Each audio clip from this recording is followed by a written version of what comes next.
مالتي هيوتي كم مريم كوينا رخيبة يعني أنتي مسيلكم بزي يسوس كنبر أي كلني نبي حكي بزي يسوس بلحن تخبر أي كلني هاليلويا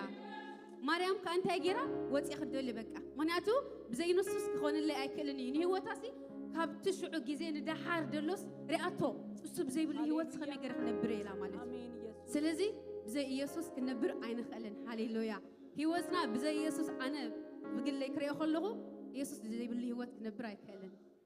كابو وتي خنبر أي كلن أتيلو خان تيلو أب يوحنس عرف شدش تخاني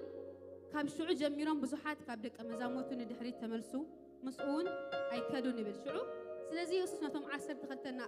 نأخذكم كتكادو تدلي علىهم بوبلهم شعو سمهم بيتروس نتايلو قويتايلو نسخة نايزل عالم هيوت على اللوكا نامن موهن كيدين ايلو هاليلويا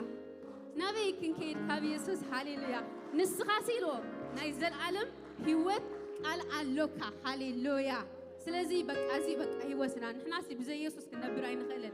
كاب غيرخان نبي كن كيد كنبلينا كاب خاص جابير نبي كن كيد كنبلينا هاليلويا كاب غيرخا كميل خفله من اللوديو كما حازبله نايزل عالم هيوت على اللوكا يبلصنيو املاخ يمسخ خنبلينا هاليلويا هاليلويا بتوم نخل تطويلنا خنملخينا هاليلويا هاليلويا نايزل عالم هيوت على اللوكا يسوس كبخا نبي كن كيد هاليلويا هيوتنا بزيبا اخبادو يا هاليلويا هيوتنا بزيبا اخ خنري عين دلن اغزابير هاليلويا نايزل عالم هيوت على اللوكا كبخا نبي كن كيد ابو هاليلويا هاليلويا هاليلويا هاليلويا هاليلويا هاليلويا هاليلويا هاليلويا نفسنا مسخا مستخون تعرف هاليلويا نفسنا مسخا مستخون عرفت تركب هاليلويا أبخا السلام علينا يسوع هاليلويا أبخا عرفتي علينا يسوع هاليلويا كبخاس نبي كن كيد هاليلويا أبز خفر الحمق الزمن إجزابير كبخا نبي كن كيد أبحق فخات عمنا يقويتا مسخا مخان عمنا يو هاليلويا هاليلويا هاليلويا يسوعي مسخا عمنا ينبرا هاليلويا فتوى كاملة نفكر كاملة هاليلويا بزيك خامنا لنا يسوع هاليلويا هاليلويا هاليلويا هاليلويا هاليلويا هاليلويا هاليلويا هاليلويا هاليلويا كابغرخا كميلي كفلي من علونيو كما خزبلي نايزل علم يوتقال علوكا يبلصنيو أملاخي مساخا نايزل علم يوتقال علوكا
Nah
أقرم حني كل جزي سرح أقرم كل جزي أقرم كل جزي سرح أقرم كل جزي أقرم كل جزي سرح أقرم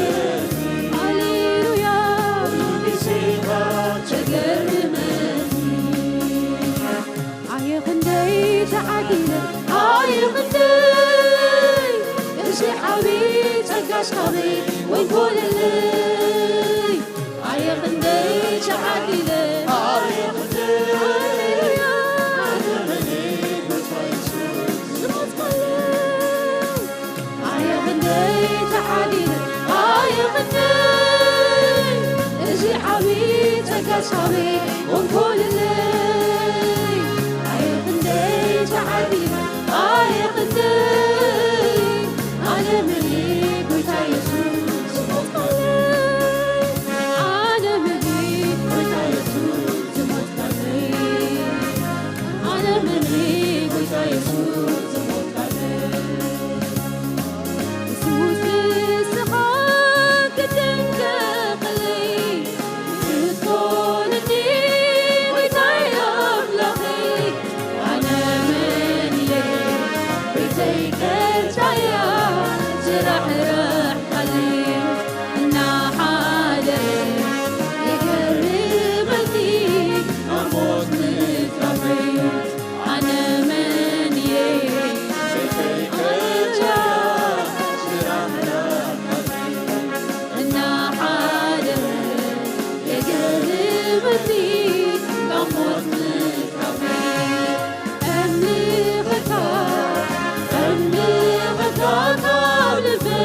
እንደብዛሓካ እግዚአብሔር ሃሌሉያ ሽምካ ይባረክ ሃሌሉያ ሃሌሉያ ሃሌሉያ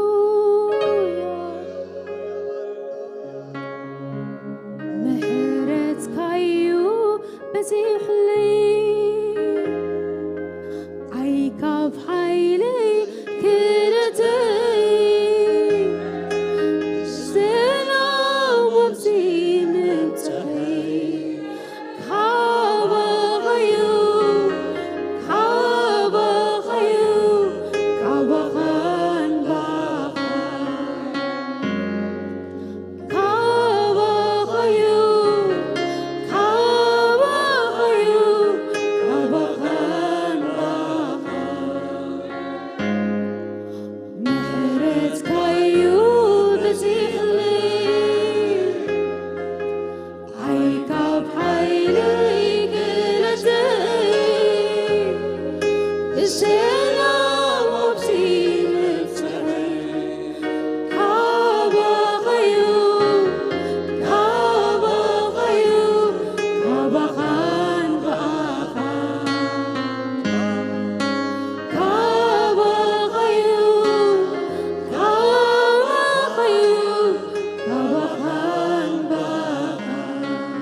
قدامنا هاليلويا نسخة معقوبنا هاليلويا نسخة محبينا هاليلويا كلنا نسخة يسوس هاليلويا بمنفسك بهلا ونتك تخل لنا هاليلويا نسخة قدامنا يا يسوس هاليلويا هاليلويا هاليلويا هاليلويا كبري حبو عللتا جبجبان قويتا يسوس هاليلويا يقبوس لزخوني هاليلويا يقبعك سلزخنا أملاخنا هاليلويا زكاخ وحدك يسوسي هاليلويا كما هايلن هاليلويا نعخا دمسلك هايلن هاليلويا هاليلويا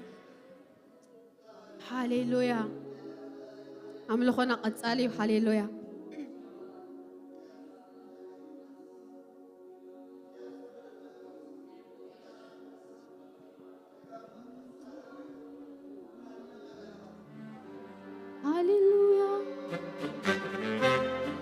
هاليلويا هاليلويا أملخنا قد سالي هاليلويا جخاني دقيمنا أملخ نقويتا خنا أملخينا هاليلويا هاليلويا هاليلويا هاليلويا هاليلويا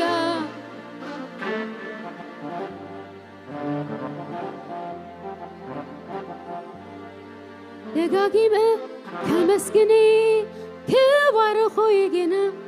دقاقيمة كمسكني عين خم كونجنا من مليسة كزمري من مليسة جنا عندنا كزمري عين خم كونجنا عيو قارتن ممسكن عيو قارتن موداس عيو قارتن مقلقال عيو قارتن مزمار عيو قارتن ممسكن عيو قارتن موداس عيو قارتن مزمار عيو قارتن مقلقال سلازة قبقون سلازة قبقون سلازة قبقون نسو أملاقي مو سناي أملاقي مو سلازة قبقون سلازة قبقون نسو أملاقي مو سناي أملاقي مو هاليلويا يقبوس لزخونا هاليلويا هاليلويا بتبتبع نقويتا حجخا خنا ملخوينا هاليلويا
مزمر أيقارج مسكان أيقارج مودع أيقارج مقلال سلاز قبول سلاز قبول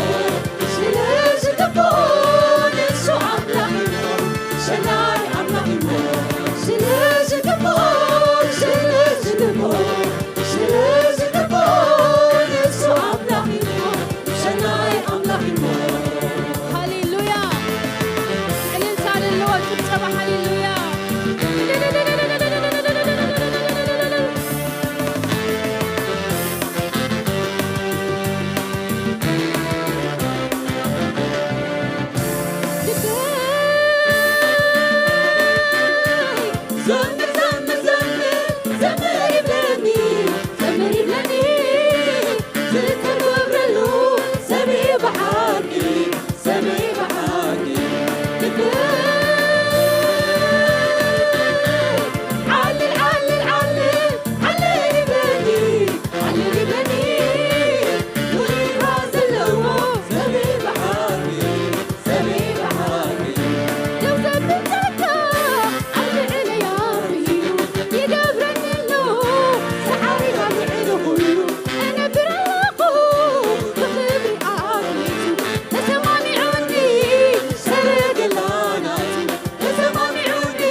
بيتنا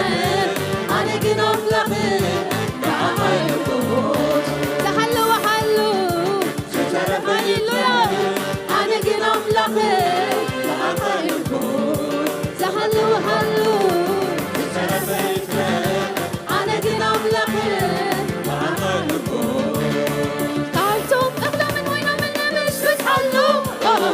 سنقوسو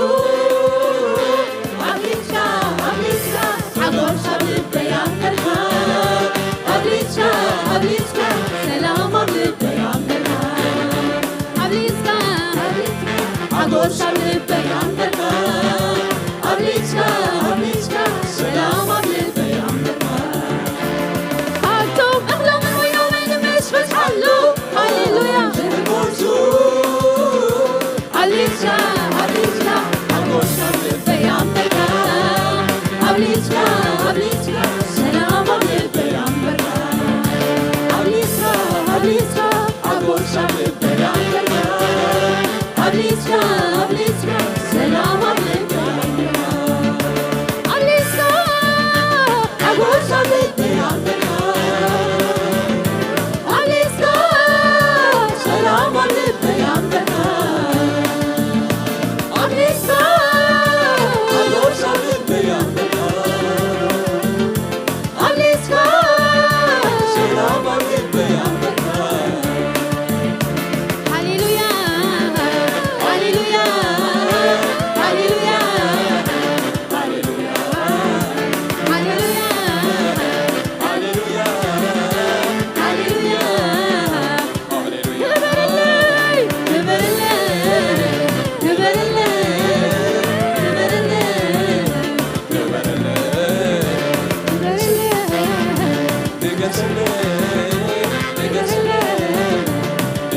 هاليلويا علي ساعة تبان نقول سايسس هاليلويا هاليلويا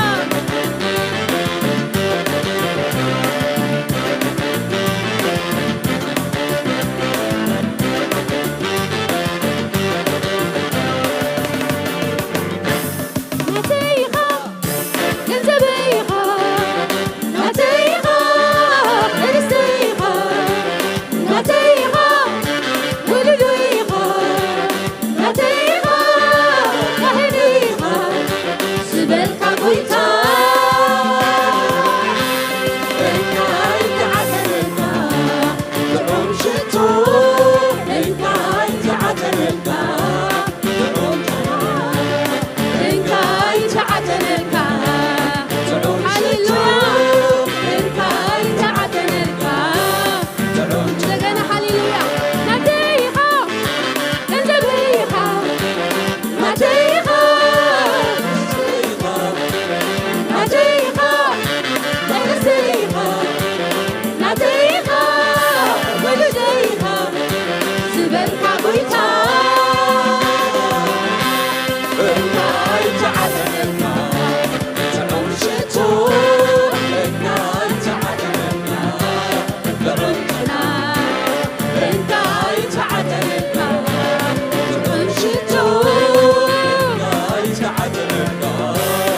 دعون جنا እንደገና ሃሌሉያ نتيخا انزبيخا نتيخا نتيخا ارستيخا نتيخا ولديخا سبلكا قويتا هاليلويا انكا انت عدلنا دعون شتو انكا انت عدلنا دعون جنا انكا انت عدلنا دعون شتو انكا انت عدلنا دعون جنا نتيخا انزبيخا نتيخا ولديخا نتيخا كهنيخا نتيخا ارستيخا سبلكا قويتا هاليلويا انكا انت عدلنا دعون شتو انكا انت عدلنا دعون جنا انكا انت عدلنا دعون شتو انكا انت عدلنا دعون جنا هاليلويا كبر هابونا لنوع الأملاك هاليلويا ولنكم كون زدت خننا هاليلويا هاليلويا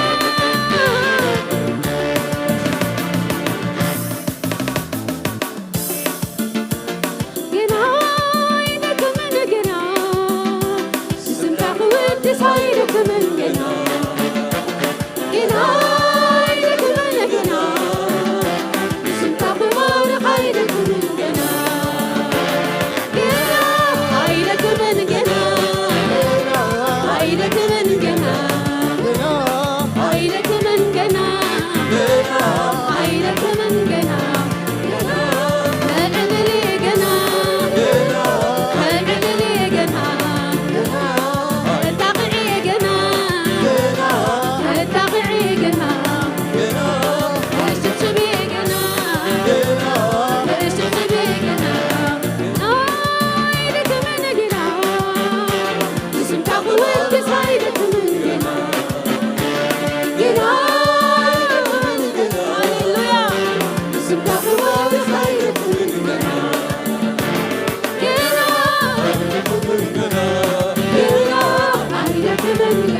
هاليلويا ولديكم زبلنا هاليلويا ناتيكم كهنيكم زبلنا هاليلويا أي حد جناني هاليلويا بيننا أجر فناني هاليلويا هاليلويا هاليلويا هاليلويا كبرنا خايغون يسوس هاليلويا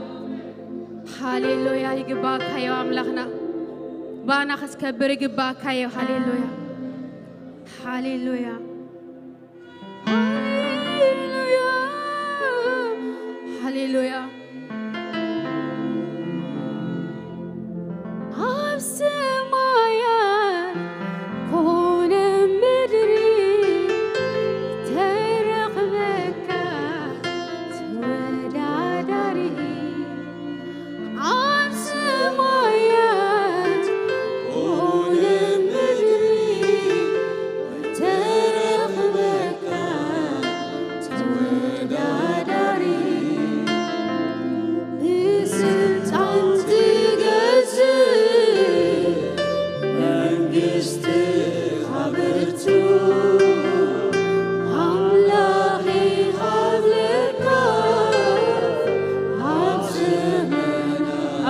هاليلويا بسلطان تجسد منجست خبرتو أملاكي قبلك أب زمانات ملوك وكسيابيكي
ندنقك هاليلويا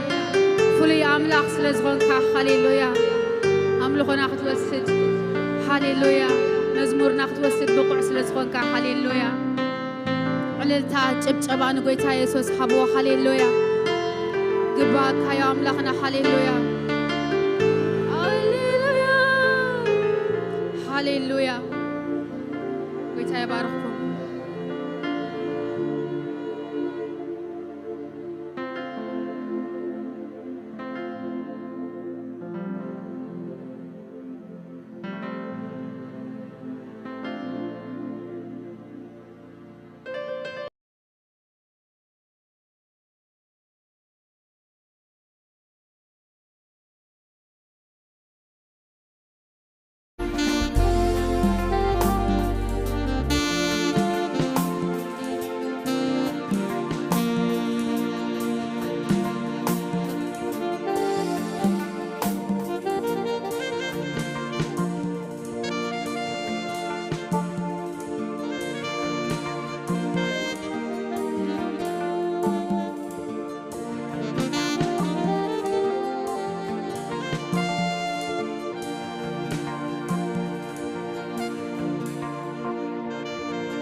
ناب إفسون معرف 4 إنا يشتي عابيرنا خنرئي እግዚአብሔር ይመስገን እዚ ኩልኩም ናው ሰዓት ከፍቱ ጽበይኩሜ ምዕራፍ 4 አፍቅዲ على جميرنا مالتي أملاك كنا نببينا بحدا خوينا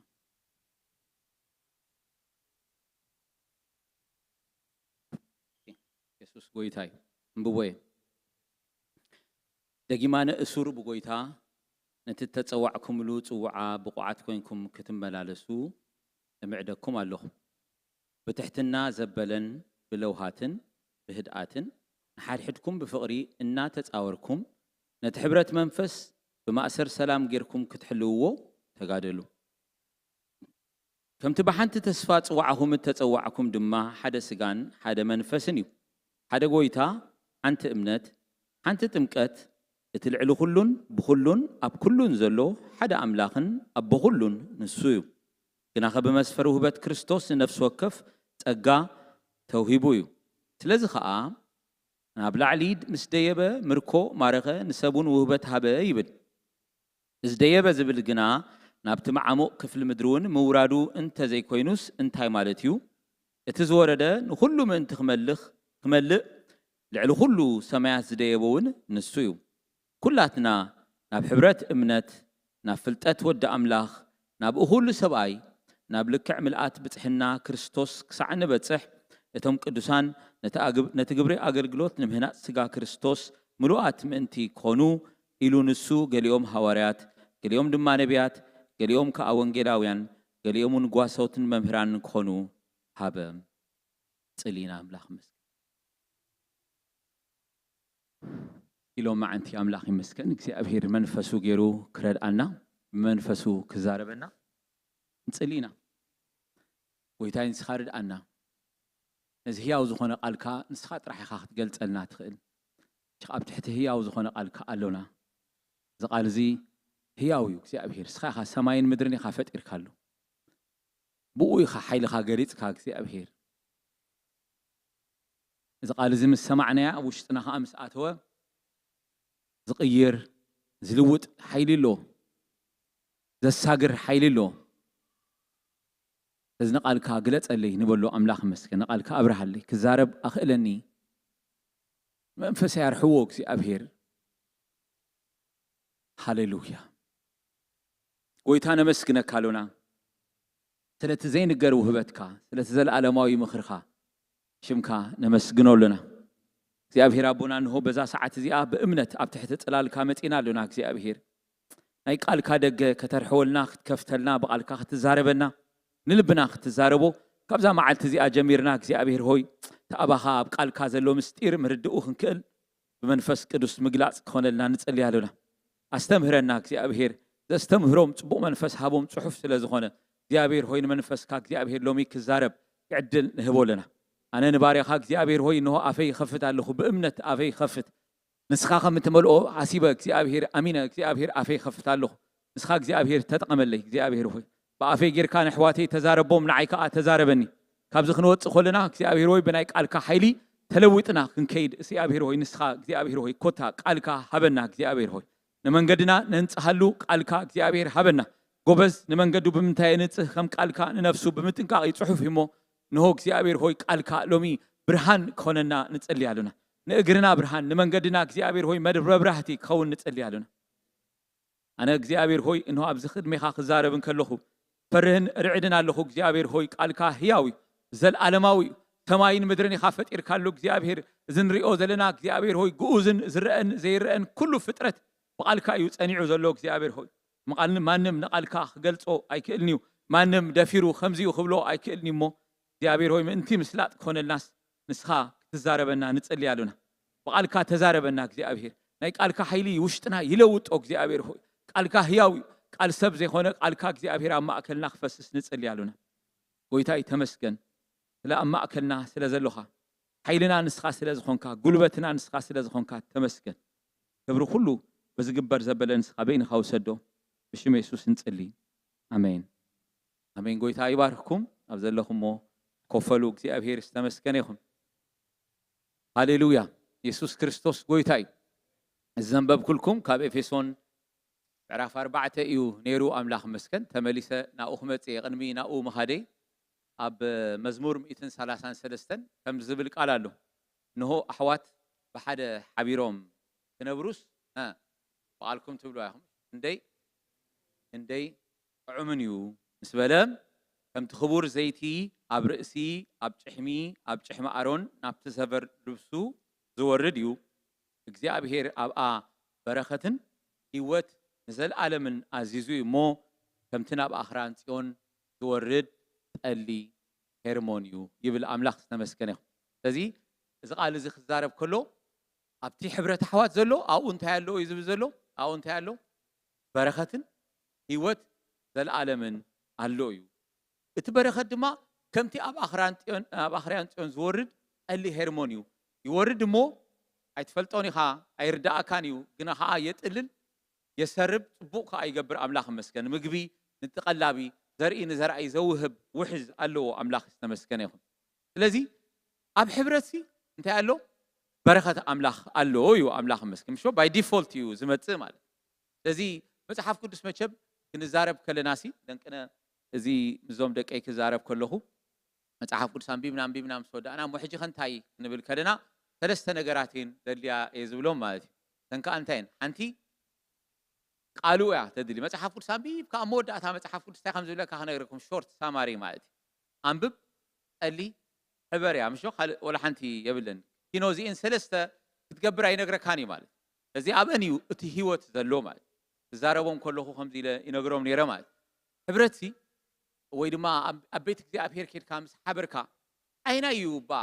እቲ ናይ ሓቂ ኣብ ህይወት ካልውጥ ዝገብሮ እታ ዝተጠለየት ጸሎት ድያ ዝተዘመረት መዝሙር ድያ እዚ ሕጂ ንሰብኮ ዘለና ስብከት ድዩ ወይስ ኣብ መዋዕል 20 ትሕፅፅለን እሽተይ ጸሎት ድያ ኣይነቲ ኣባ ንሰብ ትልውጦ have no idea ኣይነቲ ምዃነት ወይ ኩለን ብሓንሳኤን ወይ ሓንቲኻባእታተን እያ ሓደ ነገር ግን ሓቂ እዩ ማለት እዩ ኣብኡ ብምህላው ካሲ እንታይ ኣሎ ናይ እግዚኣብሔር በረኸትን ህይወትን ኣብኡ ኣሎ እዩ ዝብለና መጽሓፍ ቅዱስ كمي يباز خون زي انت دايلك አይንፈልጥን ኢና حق ዘረባ ከመይ ይባዝ ኾን ምስተዛረብ ናስ ባብ ልብና እንታይ እዩ ዝኸውን ከመይ ዝፍጸም አይንፈልጥና ግን ታይና ንገብር መሲኩም በእምነት ንመጽ ሓቂሎ በእምነት ንመጽ በእምነት ኮፍ ንብል በእታውና ሙጻና ድማ ከምቲ በእታውና ኣይከውንን እዩ ማለት ሓቂሎ ኩሉ ግዜ ከማይ እንተ ደኣ ኮይንኩም ማለት ከምቲ መጻጻይ ከሙ ኣይከይድኒ ኣምላኽ መስክ ምክንያቱ እግዚአብሔር ኣብኡ ይዝዓይ ስለ ዝኾነ ኒቆዲሞስ ምስ ጎይታ ኢየሱስ ክርስቶስ ክዛረብ ከሎ ኣነ ከመይ ገይረ እሞ ሕጂ እንደገና ዝውለድ ኢሎም ሾ ከመይ ገይረ ዝውለድ ናብ ማህፀን ኣዴ ኣቴሬ እሞ እንደገና ክውለድ ኢሎ ኣይ ኮሞ ኣይኮነን ኢሎ ስኻ መምህር ምዃንካ ዘይ ኣይትፈልጥን ዲኻ ካብ ላዕሊ ዝውለድ ከምቲ ንፋስ ካበይ ከም ዝነፍስ ናበይ ከዓ ከም ዝኸይድ ደይ ትፈልጦ ኣይትፈልጦን ኢኻ ከመይ ከም ዝገብር ዓቂሎ ናበይ ከም ዝኸይድ ኣይትፈልጦን ኢኻ ሓንቲ ነገር ጥራሕ ክትፈልጥ ንፋስ ምስ ነፈሰሲ ታያሎ ዝንቀሳቀስ ነገር ኣሎ እዩ ኢልዎ ኣምላኽ መስክን ከምኡ ኸ ናይ እግዚአብሔር መንፈስ ኣብ ዘለዎ ኩሉ ናይ እግዚአብሔር ዕዮ ኣሎ እዩ ኣምላኽ ዝተመስገነ ይኹን እዚ ሎ ማዓንቲ ኣርእስተይ እንታይ እዩ ኩላትና ለንቅነ ኣብዚ ወርሒ እዚ ሓቢርና ኩላትና ደጋጊምና ምዞም ኩሎም ኣገልገልቲ ኮይና ሓቢርና ክንመሃሮ ሓሲብና ዘለና እቲ ብክርስቶስ ዝረኸብና ሓድነት ምዕቃብ ወይ ድማ ምሕላው ብዝብል ኣርእስቲ ክንዛረብ ኢና ኣምላኽ መስገን ተሰማሚዕና ደልና ዝሓለፈ ሰሙንም ጀሚርና ነርና ሓውና ጆን ከገልግለና ጀሚሩ ነይሩ ማለት እዩ ኣምላኽ መስገን እዚ ብክርስቶስ ዝረኸብናዮ ሓድነት እዚ ብክርስቶስ ረኺብናዮ ዘለና ሓድነት እዚ ኣብዚ ንረኽቦ ዘለና ምእካብ ጥራይ ኣይኮነን ማለት እዩ ኣምላኽ መስገን ኪንኡ ዝሓለፈ ኣዝዩ ዓቢ ምስጢር እዩ ዘለዎ ማለት ሓድነት ዝበሃል ቃል መቸም ሕጂ ጽቡቕ ጌርና ንሰምዖ ኣብ ዝተፈላለዩ ነገራት ድማ ደጋጊሙ ዝበሃል እዩ ሓቂ ኩሎም ዓይነት ሰባት እዮም ዝደልይዎ ሓቂ ሰራቂ ተኣኻኺቡ ክሰርቕ ከሎ እንታይ ይደሊ ሓድነት ሓቂ ዶ ንክትሰርቕሲ ሓደ ተዘይ ኮይንካ ብስራቅ ዝበሃል ዕዉት ክኸውን ኣይከኣልኒ ብፍላይ ካብ ሓደ ንላዕሊ ሰብ ተኣኪብካ ሰረቕ ተረኣ ኮይንካ ማለት ሓቂ ዶ ተዘይ ኮይኑ እቲ ሚሽንካ ኦልሬዲ it's doomed to failure ማለት ሓቂ እንዴ that's why ኮይ መጽሓፍ ቅዱስ ብዛዕባ ኣብ ሕብረት ዘሎ ሓይሊ ዝዛረብ ማለት ኣብ ሕብረት ኩሉ ግዜ ሓይሊ ኣሎ ማለት ንኽፉእ ይኹን ንጽቡቕ ንኽፉእ ተሚሮም ብሓደ ክኸዱ ዝኽእሉ ሰባት ኣለዉ እንሆ ጸላእተይ ይእከብሎ ሓቢሮም ተሚሮም ተኣኪቦም ኣለዉ ኢሉ ኣሎ መጽሓፍ ቅዱስ ሓቂ ዶ ኣምላኽ ደኣ እዩ ንጸላእተይ እምበርታ ይገበሮም فحبلهم تنعي كوجلو استسرح أطوارك تكمني له أفسيلو أمبر سبيرهم تأخيبهم على موجئي تأخيبهم علىهم يبلي متحف قدس مات لذا زاسوايم بزوحات ديكتاتورز تايز جورو مسيلكم تقدامي يتخاب أفهم توتقال كل جزين تاع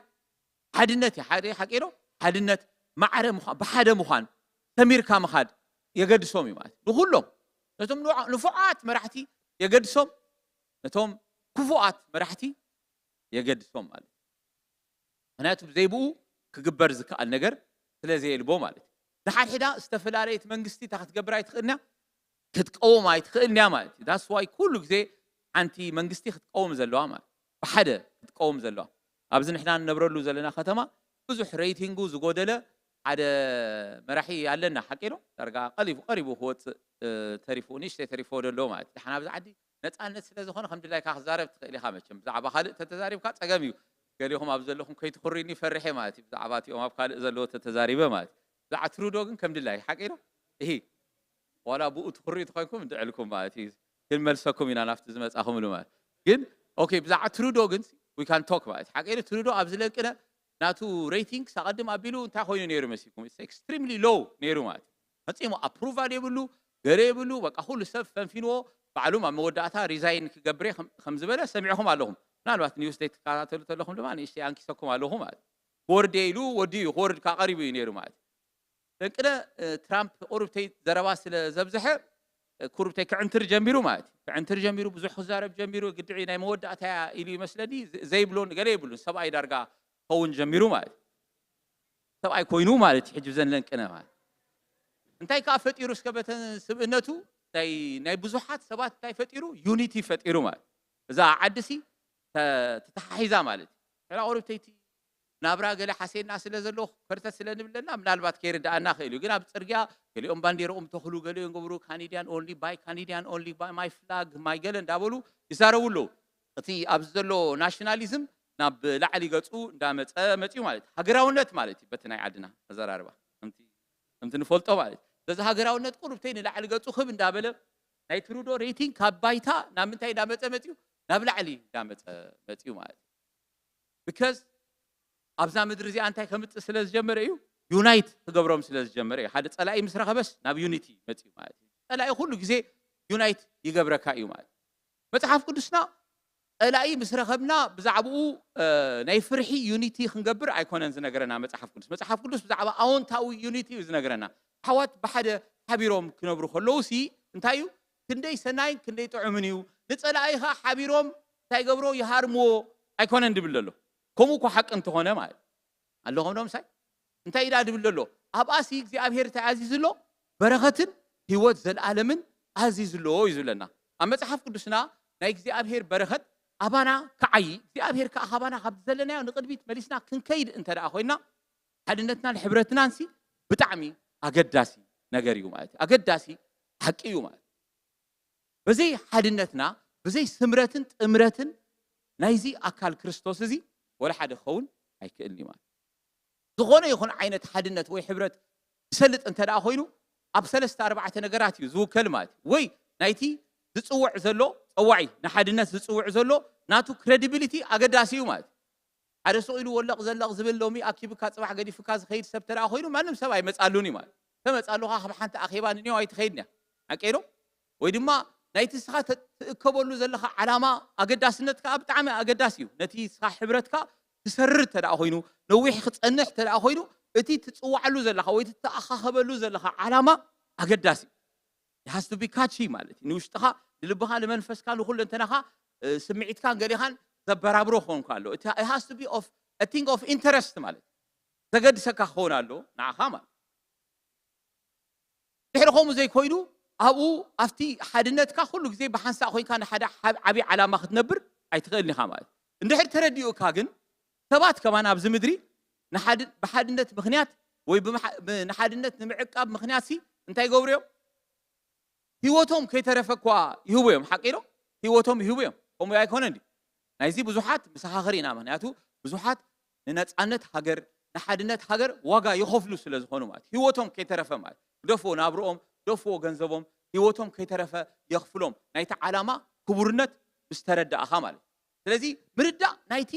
ተቶ ወይ ድማ ትኽትበጽሖ ደሊኻ ደለኻ ትተሓብረሉ ዘለኻ ምኽንያት ኣዝዩ ኣገዳሲ እዩ ማለት ኣለና ዶ በሓለ እዚ ምዕራፍ 4 ኤፌሶን እዛ ዓንተወይ ዘንበብኩልኩም ዝኸፈትኮ ጥቕስ እንታይ እዩ ዝብል ደጊም ኣነ እሱር ብጎይታ ነቲ ተጸዋዕኹምሉ ጽዋዓ ብቑዓት ኮይንኩም ክትመላለሱ እምዕደኩም ኣለኹ ምስ በለ ብትሕትና ዘበለ ብለውሃትን ብህድኣትን ንሓድሕድኩም ብፍቕሪ እናተጻወርኩም ነቲ ሕብረት መንፈስ ብማእሰር ሰላም ጌርኩም ክትሕልውዎ ተጋደሉ ይብለና መልእኽቲ ኤፌሶን ከምቲ ደጋጊምና ኩሉ ግዜ ንዛረቦ ኣብ ክልተ እዩ ዝምቀል ማለት ሓቂዶ ቀዳማይ ክፋሉ ብዛዕባቲ ብክርስቶስ ዝኾናዮ መንነት ይዛረብ እሞ ኣብዚ ምዕራፍ 1 ካብ ምዕራፍ 4 ካብ ፍቕዲ 1 ጀሚሩ ዝዝረብ ዘሎ ድማ እቲ ብምኽንያት ክርስቶስ ዝኾናዮ መንነት ንሕና እንታይ ንግበር እሞ ሕጂ እንታይ እዩ እቲ ሕቶ ማለት ኣነ ተመሊሰ ንመጽሓፍ ቅዱሰይ ከምቦ ከለኹ ኤፌሶን ከዓ መሊሰ ክርድኦ ክፍትን ከለኹ ሕጂ ከዓ ሓደ ነገር ኣስተውዒለ ማለት ጳውሎስ ብስሩ ክብሎም ደሓሰበ ንኤፌሶን ክጽሕፈሎም ዝሓሰበ እዚ ካብ ምዕራፍ 4 ንኔው ዘሎ ሓሳብ እዩ ኢለ ይሓስብ ማለት እዚ ኣነ ዝብል ዘለኹ ትዘበገሶስ ንሱ ይኾን ዝኽእል ከምዚ ክትገብሩለኩም ከምዚ ክትኮኑለኩም ክብሎም ምስ ሓሰበሲ ከምኡ ኢሉ ከክንዲ ዝጅምርስ ናበይ ከይዱ ንድሕሪት ምልስ ኢሉ ማለት ምክንያቱ ከምዚ ግበሩ ንክብሎምሲ ከምዚ ኢኹም ክብሎም ነይርዎ ማለት ዳስ ዋይ ንድሕሪት ምምላስ ዘድልዮ ይብል ማለት ሕመረት ናይ መልእኽቱ ግና እዚዩ ኣብ መጨረሻ ንወስዶ ማለት ተረዲእና ነቲ ሓቂ ምስ ተረዳእና ክንነብሮ ምክንያቱ እዚ ንሕና ንነብረሉ ዘለና ዘመን ሓድሽ ኪዳን ስለ ዝኾነ ዘመን ፀጋ ስለ ዝኾነ ዘመን እግዚኣብሔር ብዝገበረልና ንነብሮ ናብራ ደይኮነ እምበረይ ዘመን እቲ ኣምላኽ ግበር ኣይትግበር ዝብለና ሕጊ ዝኽተለሉ ዘመን ስለ ዘይኮነ ማለት እዩ ኣምላኽ ምስ ስለዚ ኢና እምበኣር ብዛዕባ እቲ ሓድነትና ጽቡቕ ጌርና ክርዳእና ክእል ኣለዎ ምንጪ ሓድነትና ሰረት ሓድነትና ወይ ድማ ኣዕኑድ ሓድነትና ሲ ጽቡቕ ገይሩ ክርዳእና ክእል ኣለዎ ሽዑ ነቲ ሓድነትና እንድሕሪ ክንከፍለሉ ኮይና ህይወትና ማለት ምክንያቱ ኣብዚ ክዛረብ ከሎ እንታይ ዝብል ዘሎ መሲልኩም ነቲ ሓድነት ምእንቲ ሕሉስ ነቲ ሕብረት መንፈስ ብማእሰር ሰላም ጌርኩም ክትሕልውዎ እንታይ ግበሩ ተጋደሉ ማለት መቸም ተጋደሉ ንዓና ጽብቕቲ ቃል ኣይጠፋእናን እዮም ሓቂዶ ተጋደሉ ማለት ሃኖ ትገብር ትደኣ ነርካሲ እንታይ ግበር ማለት እዩ ቁምጣ ግበር ማለት እዩ ሓቂዶ ሓቂ እንዴ ጋምባለ ግበር ኮንጎ ግበር ገለ ማለት ውረድ ገለ ማለት እዩ ናፍቲ ማለት ሓቂዶ ገድሊ ማለት ካብቲ ዝነበረካዮ ህይወት ወፂኻ ንሓደ ሲንጉላር ዓላማ ነገርካ ሁሉ ኣልጊስካ ብዛዕባኻ ዘይኮነስ ብዛዕባ ካልኦት ምሕሳብ ማለት እዩ ጥሪት ንብረት ገለ ሁሉ ምግዳፍ ማለት እዩ ምግዳል ማለት ያው ቴስቲሞኒ ስለ ዝኾነ ኣቶም ንኣሽቱ ምናልባት ዘመኑ ሽግር እዩ ገሊኦም 91 ገለ ዝተወልዱ ስለ ዘለውና ኣነ ሓደ ግዜ ይግረመ ኩሉ ሰብ ቀደም ዝተወልደ ስለ ዝመስለኒ 90 ገለ ተወለደ ገለ ክሪኦ ከለኹ ይስምብድ እዩ ማለት እታ ኣይፈልጦን እዩ ማለት እዩ ዝሓለፍናዮ ኩሉ ኣይፈልጦን እዩ ገለ ዝብል ማለት ግን ደሓን ሕራይስ ምናልባት ኣብ ቴሌቪዥን ሪኢኹሞ ተኮይንኩም ዘይረኣኹሞ ተኮይንኩም ኣም ቴሊንግ እዩ ማለት ከምዚ ፍርቂ ገድሊ ኣይኮነን ኣብ ምድርና ዝረኣናዮ ገድሊ ሓቂዶ ከምዚ ንውትድርና ኸይድካ ዓሲርካ ሓደ ዓመትን ገለን ፀኒሕካ ትምለስ ኣይኮነን ማለት just go there for good ማለት ተስፋኒ ካይኻ ከይድ ጠቢጽካ ኢኻ ትኸይድ that's what ገድሊ means ማለት እዩ ናይ ብሓቂ ገድሊ ማለት ህይወትካ ምቕባጽ ማለት ከምዚ ዓይነት ተወፋይነትን ከምዚ ዓይነት ህይወትካ መሃብን ድሕሪ ዝግበር ኮይኑ ብርዳእ ናይቲ ተደሉ ዘለኻ ዓላማ ብጣዕሚ ወሳኒ ማለት ኣለና ዶ በሓደ ብጣዕሚ ወሳኒ ዳስዋ እዩ ጳውሎስ ክዛረብ ከሎም በኣር ነቲ ሕብረት መንፈስ ማእሰር ሰላም ጌርኩም ክትሕልዎ ተጋደሉ ምስ በለስ ከምቲ ብሓንቲ ተስፋ ጽዋዕኹም እተጽዋዕኹም ድማ ሓደ ስጋ ሓደ መንፈስ እዩ ሓደ ጎይታ ሓንቲ እምነት ሓንቲ ጥምቀት እቲ ልዕሊ ኩሉን ኣብ ኩሉን ዝመልእ ኩሉ ኣብ ኩሉን ሓደ ዝመልኽ ድማ ኩሉ ሶሪ እቲ ልዕሊ ኩሉን ብኩሉን ኣብ ኩሉን ዘሎ ሓደ ኣምላኽን ኣብ ብኩሉን ንሱ እዩ ኢሉ ድሓር ግና ኸይብል ድሓረይ ናብኣ ክምለሰ ማለት ስለዚ ጳውሎስ እምበኣር ንብዛዕባ ንሓድነትና ክንሕሉ ክንጋደሎ ዘለና ነገር ቅድሚ ምዝራቡ ናበይ ዝዛረብ መሲልኩም ብዛዕባቲ ሓድነትናን ምንጭናን እዩ ዝዛረብ ብዙሕ ብዛዕባኡ ከይተንከፍኩ ዝሓለፈ ጽቡቕ ጌርና ተማሂርና ነርና ኣምላኽ መስክን ኣብ ዝሓለፈ ሰሙን ዝነበረና ኣገልግሎት ሓውና ጆን ከገልግለና ከሎ ኣብ ክርስቶስ ብዛዕባ ምጥቕላል ተዛሪቡና ነይሩ ማለት እዩ ኣምላኽ መስክን ብዛዕባ ናይ እግዚኣብሔር ምኽሪ ናይ እግዚኣብሔር ሓሳብ ኣብ ክርስቶስ ብዛዕባ ምጥቕላል እዩ ናይ እግዚኣብሔር ምኽሪ ኣብ ኣምላኽ እሱ እዩ ኣጀንድኡ ካብ መጀመርያ ናይ እግዚኣብሔር ሓሳብ ንሱ እዩ ነይሩ ማለት ኣብ ኤፌሶን ደጋጊምና እንሪኦ ነገር ብምሉኡ ድማ ነዚ ሓሳብ እዚኡ ደጊሙ ጳውሎስ ዝሃርም ሓቂዶ ኣብ ክርስቶስ እዩ ናይ እግዚአብሔር ኣጀንዳ ማለት ኣምላኽ ከድሕነና ክሓስብ ከሎ ከድሕነና ክምድብ ከሎ ንመን እዩ ልኢኹ ንወዱ እዩ ልኢኹ ማለት ክርስቶስ ኪኖ እቲ ኣብ መስቀል ዝሞተልና ሙማት እቲ ማለት ነቲ ኃጢአትና መቕጻዕቲ ኮይኑ ዝወሰዶ ሁሉ መቕጻዕቲ ንኔው እቲ ዝያዳ ኩሉ ግዜ ምሳና ዝነብር ናይ ምድሓና ምስጢር ኣይና ይመስልኩም ንሕና ኣብ ውሽጢ ክርስቶስ ኣቲና ምስኡ ሙማትናን ብትንሳእናን እዩ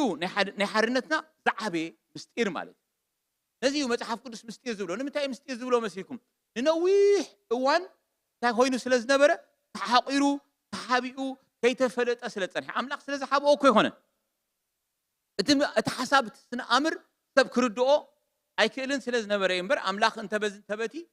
ገሊፅዎ እዩ እግዚኣብሔር ማለት እዩ ተዛሪብዎ እዩ ዳስ ወይ ኣቦታትና ብርሑቕ እንታይ ዝገበሮ ዝተሳለምዎ ማለት ግን እቲ ናይ ብሓቂ እግዚኣብሔር ንሰባት ከድሕነሉ ኢሉ ዝሓሰቦሲ ኣብ ክርስቶስ ውሽጢ ኣካል ምእታው ከም ዝኾነ ጽቡቕ ገይሩ ዝተረድኦ የለን ክሳዕ ኣብ ሓድሽ ኪዳን ናይ ብሓቂ ብብርሃን ሓድሽ ኪዳን ዝርዳኣና ማለት ምንቲ ጽቡቕ ገይሩ ክርዳኣና ኣብ ቀዳማይ ቆሮንጦስ ክወስደኩም ይቕልጥፍ ኢለ እግዚኣብሔር ይመስገን ኣብ ቀዳማይ ቆሮንጦስ ምዕራፍ 1 ፍቕዲ 9 ከምዚ ነንብብ ማለት እቲ ናብ ሕብረት ወዱ ኢየሱስ ክርስቶስ ጎይታና ዝጸዋዓኩም ኣምላኽ እሙን እዩ እቲ ናብ ሕብረት ወዱ ኢየሱስ ክርስቶስ ጎይታና ዝጸዋዓኩም ኣምላኽ እሙን እዩ ብለን ይቕጽል ቅድሚ ቅጻሌ ግና ፍቕዲ 9 ኣብ ቆሮንጦስ ምዕራፍ 1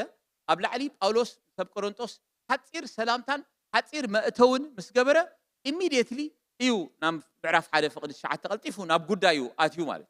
ሰብ ቆሮንጦስ ክዛረቦም ደልዩ ዘሎ ሓሳብ ልክዕታ ብድሕሪኣ ዘላ ሓሳብ እያ ኣብኣ ዘላ ማለት እዩ እንታይ ኢሎም ኣሕዋቴ ኩላትኩም ሓደ ዘረባ ክትዛረቡ ብሓደ ልብን ብሓደ ሓሳብን ፍጹም ክትጋጠሙ እምበር ምፍልላይ ከይህልወኩም እምዕድ ኣለኹ ይብል ማለት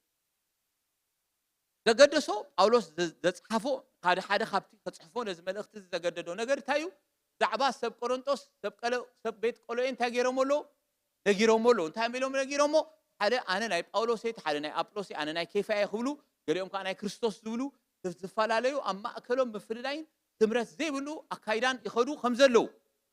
ምስ ፈለጠ ነዚ ንምእራም ኢሉ እዩ ጽሒፎ ማለት በኣር ክነግሮም ከሎ ግን መጀመርያ እንታይ ኢልዎም መሲሎም እቲ ናብ ሕብረት ወዱ ኢየሱስ ክርስቶስ ዝጸዋዓኩም ኣምላኽ እሙን እቲ ኣገዳሲ ነገር ናብ ምንታይ ተጸዊዕኻ ምዃንካ ምፍላጥ እዩ ማለት ጸዊዕትካ ምፍላጥ ብጣዕሚ ኣገዳሲ እዩ ስለዚ ኣሕዋቴ ኩላትኩም ሓደ ክትሓስቡ ደልያ ኣለኹ ዘበሎ ቅድም ጸዊዕቶም እንታይ ምዃኑ ናብ ሕብረት ወዱ ኢየሱስ ክርስቶስ ከም ዝተጸውዑ ምንጋር ስለ ዘድልዮ እዩ ታስዋይ ጳውሎስ እንደገና ኣብ ምዕራፍ 4 ከም ንሪኦ ዘለና ኣብዚ ናይ ኤፌሶን መልእኽቲ ድማ እንታይ ዝብሎ መሲኩም ከምቲ ብሓንቲ ተስፋ ጽዋዓኡ እተጸዋዕኹም እታ ጽዋዓ ኣዝያ ኣገዳሲት እያ ኣምላኽ መስገን ናብ ምንታይ ኢና ተጸዊዕና መሲልኩም ናብ ሕብረት ወዱ ኢየሱስ ክርስቶስ ኢና ተጸዊዕና እዚ ጽዋዓ እዚ ኣዝዩ ክቡር ጻውዒት ከም ዝኾነ እዩ ዝነገረና ባይዞይ ጽዋዓ ማለት ሓደ ግዜ ኣብዚ ናይ መጽሓፍ ቅዱስና ኣምር ብዙሓት ሰባት ክዛረብዎ ከለዉ እቲ ቃል የኽብድዎ እዮም ማለት እዚ ጽዋዓ እዚ እዚ ተኣሽሙ ትኾነካ እያ ኮምፕሌክስ ወርድ እያ ትኾነካ ብግሪክ ወይ ብተኣሽሙ ረኣያ እዩ ዝመጽሓካ ማለት እዩ ናቲ ምርዳእ ስለ ተኣበይካ ማለት እዩ ጽዋዓ ማለት እንታይ ማለት እያ ምሳሌ ተጽዋዕኹምሉ ጽዋዓ እንታይ ማለት እያ ኢንቪቴሽን ማለት ዋላ እታ ናይ ግሪክ ቃላ ኢንቪቴሽን እያ ትበሃል ባይዘ ብግሪክ ርያ መፅጀኹም የትደናገሩ ካልእ ምስጢር የብላን ማለት ናብቲ ኢንቫይት ዝገበረኩም እዩ ዝብሎ ናብቲ ሕብረት ወዱ እግዚኣብሔር ዝጸዋዓኩም ናብዛ ዓብይ ክቡር ዕፃ እንታይ ዝገበረኩም ኣምላኽ ዝጸዋዓኩም ኢንቫይት ዝገበረኩም ተኻፈልቲ ዝዓቢ ነገር ንክትኮኑ ዝጸዋዓኩም ኣምላኽ እሙን እዩ ምክንያቱ ሰብ ቆሮንጦስ እዚ ጻውዒት እዚ ኣይተረዳእኩም ኣሎ ናብዚ እዚ በፂኹምሉ ዘለኹም ተጸዊዕኹምሉ ዘለኹም ጻውዒት ኣይተረዳእኩምን ኣሎ ክብረቱ ማለት ምክንያቱ ናብቲ ጽዋዕኹም እሞ ተመልከቱ ኢልዎም ሽዑ ውርድ ኢሉ ሓቂዶ ኣብቲ ሴም ቻፕተር ክዛረብ ከሎ ዛዕባ ሓደ ርእስቲ እዩ ዝዛረብ ዘሎ ናብቲ ጽዋዕኹም እሞ ተመልከቱ ብዙሓት ብስጋ ለባማት ብዙሓት ጸዋታት እንታይ ገበሩን ኣይተጸውዑን እዚ እንታይ ማለት እዩ ብዙሓት ብስጋ ለባማት ብዙሓት ጸዋታት ኣይተጸውዑን ማለት እዚ ጻውዒት እዚ ንሳቶም ታይ ዝገብርዎ ጻውዒት እዩ ዝደልይዎ ጻውዒት እዩ ማለት እዩ ሕጂ ሃራይ ከረዳእኩም እቸም ታይ ንሰቲ ኢና ምሽቶ ገሌና ናበይና ንኸይድ ቲም ሆርተን ምሽቶ መብዛሕትና ማለት ኣነ ዋላ ሆርተን ካጆ ዕቁር ብተይ እንድሕር ጅባኻ ምልኢላ ትልካ ድሓን ናይ ቲም ሆርተን ካሻይ ጨብረቕራቕ ክብለኒ ቡን ገለ ዝብሉ ከዓ ኣለዉ ማለት እዩ ስታርባክስ ዝኸዱ ማለት እዩ ኣለኹም ከምኡ ዝብሉ ስለ ዘለዉ ታስ ፋይን ዳስ ኦኬ because you can afford it ማለት እዩ you go Starbucks ትኸይድ ማለት ከምኡ ኢልካ ክትቅፅል ትኽእል ኢኻ ብዙሕ ዓይነት እንዳ ሻሂታት ስለ ዘሎ ማለት ኣብዚ ምድሪ ግን ትፈልጡ ዲኹም ኤክስክሉሲቭ ክለብስ ኣሎ ማለት እዩ ኤክስክሉሲቭ ክለብስ ዝበሃል ፈፂሙ members only ዝበሃል ክለብ ሪኢኹም ኣለኹም ኣባላት ጥራይ ዝኣትውዎ ማለት ወላ ሓደ ካልእ ሰብ ዘይኣትዎ ማለት ናብኡ ተኣቱ ተኾይንካ you have to have an invitation ማለት invitation ክህልወካ ኣለዎ ቀዳማይ ትዕደም ኣለካ ናብኡ ክትኣቱ ከዓኒ መሪት ክህልወካ ኣለዎ ዘእትወካ ምክንያት ክህልወካ ኣለዎ ማለት ኣሲ ምስቶም ኣብኡ ዘለዉ ዘመሳስል ሓደ ዝኾነ ነገር ክህልወካ ክእል ኣለዎ ኣባል ናይቲ ክለብ እቲ ከውን ማለት ጳውሎስ እንታይ ዝብሎም ዘሎ መሲልኩም you are invited to an exclusive club እዩ ዝብሎም ዘሎ ማለት though this is more than a club ማለት እዩ ኣምላኽ እዚ ኤክስክሉሲቭ እዩ ፈፂሙ ከምዚ ስኢልካ እቱ ትብሎ ዓይነት ከም ድላይካ ሰብ እንዳሓለፈ እቱ ውጡ ዝብሎ ኣይኮነን it's extremely exclusive ክቡር ዝኾነ ጻውዒት እዩ እዚ ጻውዒት እዚ እቶም ብስጋ ለባማት ወይ ጨዋታት ወይ ድማ ወዲ ክርስቶ እሞ ንዓባ ንፅዋዓዮ ተባሂሉ ዝፅውዖ ዓይነት እዩ ክኸውን ዝግብኦ ነይሩ እዚ ማለት እዩ ከምቲ ክብረቱ ማለት ግን ንሳቶም እንታይ ገበሩን ኣይተፀውዑን ንዓኻትኩም ኣምላኽ እንታይ ገይርኩም ፀዊዕኩም እንታይ ምእንቲ ክገብር ይመስልኩም ኣምላኽ ንጥበብ እዚ ዓለም እዚ ኣምእንቲ ክሕፍር ኢሉሲ እንታይ ገይሩ ንዕሽነት እንታይ ገበረ ሓረ ይብል ማለት ኣሜን ዶ ክሰምዕ ኧረ ኣሜን ኣምላኽ መስከን ንዕሽነት እዚ ዓለም እዚ ሓረ ነቶም ፈፂምና ገለ ዘይኮነ ነቲ ኣነ ገለ እየ ዝብል ምእንቲ ክሕፍር ኢሉሲ ነቲ ገለ ዘይኮነ እንታይ ገበረ ፀወዐ ይብለና ማለት እዩ ኣምላኽ ስለዚ ይብል ማለት እዩ እንታይ ምእንቲ ከጥፊ ኢሉ ኣምላኽ ከምዚ ገይሩ እዩ ዝብል ማለት እንታይ ምእንቲ ከጥፊ ኢሉ ትምክሕቲ ዘበለ ምእንቲ ከጥፊ ኢሉ እያ ትብል ኣብኡ ተደኣ ተሪና ዝምካሕ ብእግዚኣብሔር ይመካሕ ምእንቲ ክብል ምክንያቱ ንስኹም ሰብ ቆሮንጦስ እዚ ቤተ ክርስቲያን እንታይ ጌርኩም ኣለኹም ዝማሕበር እንታይ ጌርኩም ኣለኹም ዳርጋ ሓውሲ ናይ ክለብ ጌርኩም ኣለኹም ኣብ ውሽጢ ቤተ ክርስቲያን ካልኦት ክለባት ነይረን እየን ኣብ ሰብ ቆሮንጦስ ካብ ፅሑፍ እየ ዝዛረብ ዘለኹ ካብ መበቆል ናይ ፅሑፋት ማለት እዩ ምክንያቱ ሰብ ቆሮንጦስ እንታይ ይሽግሮም ነይሩ መሲልኩም እቲ ሓደን ይጠሚ እቲ ሓደን ይፀምእ ማለት እንታይ ማለት እዩ እቶም ህብትም ዝበሉ እቶም ንሓድሒዶም ዝፋተዉ እቶም ንሓድሒዶም ዝዛመዱ ብምልኦም ቀዲሞም መፁ ናይ በይኖም መኣዲ ገብሩ ድራር ጎይታ ክኸውን ከሎ ንምብላዕ ድራር ጎይታ ዘይኮነ ንምብላዕ ነቲ ናታቶም ሕብረትን ኮሚኒቲን ንምፍጣር እዮም ዝጥቀምሉ ነይሮም ማለት እቲ ኤክስክሉሲቪቲ ኣብዚ ውሽጢ እንኮላይ ክፈጥርዎ ጀሚሮም ማለት ኖ ካበይ ከም ዝመፀኻ መን ምዃንካ ብዘይ የገድስ እዩ እዚ ክለብ እዚ መፅኡ ማለት ስለዚ እንታይ ክብል ደለየ የመሲልኩም እቲ ጻውዒት ዝብል ነገር ምሻሎ ሓንቲ ጻውዒት ክብል ከሎስ ክልተ ሰለስተ ጻውዒት የለን ኣብ ውሽጢ ካልእ ዝመቃቀል የለን እታ ዝተፀዋዕናላ ፅዋዓ እታ ክብርቲ ፅዋዓ እያ ማለት እዩ ኣዝያ ክብርቲ እያ ንሕና ስለዝኣተና ኣይተሓስርና ማሲ ንሕና ብስጋ ንዑቃት ወላ ሓደ ገለ ዘይኮንና ስለዝተፀዋዕና ሕስርቲ ኣይትኸውን እያ ብክብረታ ክብርቲ እያ ማለት እዩ ኣምላኽ መስክ ምክንያቱ እቲ ፀዋዒ መን ስለ ዝኾነ እቲ ኣብ ኩሉን ብኩሉን መላኽ ኩሉን ኣብ በኩሉን ዝኾነ እግዚኣብሔር ስለ ዝኾነ ፀዋዒ ማለት እዩ ኣምላኽ መስከን ኣሜን ዶ ኧረ ኣሜን ዶ ክሰምዕ ኣምላኽ መስከን እሱ ጥራይ ግን ከዓ ኣይኮነን ኣምላኽ መስከን እቲ ፀዋዒ ጥራይ ኣይኮነን ከዓ ክቡር ማለት እዩ ወላ እቲ ፃውዒት እግዚኣብሔር ነዚ ፃውዒት ዝክፅዋዓና ከሎ ንነዊሕ እዋን ዝሓሰቦ ምኽሪ እዩ ኣምላኽ ማለት ኮፍ ኢሉ ዝሓሰቦ ማለት ኣምላኽ ንሰባት ምእንቲ ከድሕን ኢሉሲ ኣብ ወዱ ኣብ የሱስ ክርስቶስ ኣብ ስጋ ክርስቶስ ውሽጢ ከእትወና እዩ ሓሲቡ ማለት ምኽሩ እዚኣ እያ ነይራ ማለት this was his agenda this the agenda ንባዕሉ ክቡር ኣጀንዳ እዩ ኣምላኽ ነዊሕ ዝሓሰበሉ ቅድሚ ስራት ዓለም ዝሓሰቦ ትማሊ ሄነ ሓውና ኣገልግለና ነይሩ ኣብዚ ናይ መንእስያት ኣገልግሎት ኣምላኽ መስከን ምድሪ ገና እንታይ ከይኮነት ከላ ዘመን ከይጀመረ ከሎ ማለት ቀዳመይቲ መዓልቲ ከይተባህሎ ከሎ ፀሓይ ከይብርህት ከላ እግዚኣብሔር ገና ቀደም እግዚኣብሔር ካብ መጀመርታ ዝሓሰቦ ክቡር ኣጀንዳ እዩ ኣምላኽ ስለዚ ናብዚ ክቡር ኣጀንዳ ኢኹም ተፀዊዕኹም ዘለኹም ኪኖት ሁሉ ዘለኩም ትሕዝቶ ኪኖት መልክዕኹም ኪኖ ፅባቐኹም ኪኖ ካልእ ትርኢትኩም ኪኖት ዘለኩም ፀጋ ኪኖት ዘለኩም ካልእ መንነትን ዘርእኹምን እዩ ዝኸይድ እዚ ሓድነት እዚ እዩ ዝብሎም ዘሎ ኣምላኽ ኣሜን ዶ ክሰምዕ ኣምላኽ ዝተመስገነ ይኹን ምክንያቱ እዚ ፃውዒት እዚ ናብ ምንታይ ስለ ዝተፀዋዕኹም መሲልኩም ናብ ሓደ ስጋ ስለ ዝተፀዋዕኹም ናብ ሓደ ስጋ ናብ ክርስቶስ ጎይትኡ ዝኾነ ርእሱ ዝኾነ ስጋ እንታይ ስለ ዝገበርኩም ስለ ዝተፀዋዕኹም ፈፂሙ ክምቀል ዘይክእል ስጋ ማለት ስጋ ሰብ ኣካል ሰብ ክምቀል ኣይክእልኒ ናብ ክልተ ክቁረፅ ኣይክእልኒ impossible ሓቂዶ ተቆሪፁ እቲ ናቱ ህላውነት እንታይ ዝኾን የብቅዕ ኣብቅዕ ሰብ ሞይቱ ማለት ስለዚ ከምቀል ኣብ ዘይክእል ቁኑፍ ናይ ዝኾነ ስሙር ናይ ዝኾነ ሓደ ኣካል ኢኹም እንታይ ኮንኩም ዘለኹም ኣትኩም ፀዊዕኹም ናይዚ ናብዚ ዝኣተኹምሉ ምክንያት ድማ በቲ እቲ ሓንሳእ መንፈስ ቅዱስ ኣቢልኩም ዝተጠመቕኩማ ጥምቀት ማለት ናብ ኣካል ክርስቶስ ዝተጠመቕኩማ ጥምቀት እያ ሓንቲ ጥምቀት ክብል ከሎ መቸም እታ ሓደ እዋን ተጠመቕኩማ ጥምቀት ማለቱ ኣይኮነን እታ ብክርስቶስ ብምእማንኩም ኣብ ኣካል ክርስቶስ ክትኣትውን ከለኹም ዝተጠመቕኩማ ምጥማቕ እያ ማለት በዛ ጥምቀት እዚኣ ኢኹም ሓቢርኩም ስለዚ ዛ ፃውዒት እዚኣሲ ክብርቲ እያ ኣዝያ ዓባያ ካባኻትኩም ከዓ ኣይኮነትን እዩ ዝብሎም ዘሎ ኣምላኽ ዝተመስገነ ኣሜን ዶ ክሰምዕ ኣለና ዶ ኣሜን ዶ ኣምላኽ መስገን ስለዚ መሬት ዝበሃል የብላን ናትካ ነገር የብላን ብኸምኡ እዩ እግዚኣብሔር ኣምፅኡ ፀዊዕካ ካብ ዘይነበርካ ክትህሉ ዝገበረካ እግዚኣብሔር ስለ ዝኾነስ ትምክሓሉ ነገርሲ ወላ ሓደ የልቦን እዩ ዝብል ዘሎ እግዚኣብሔር ዝተመስገነ ይኹን ኣምላኽ መስገን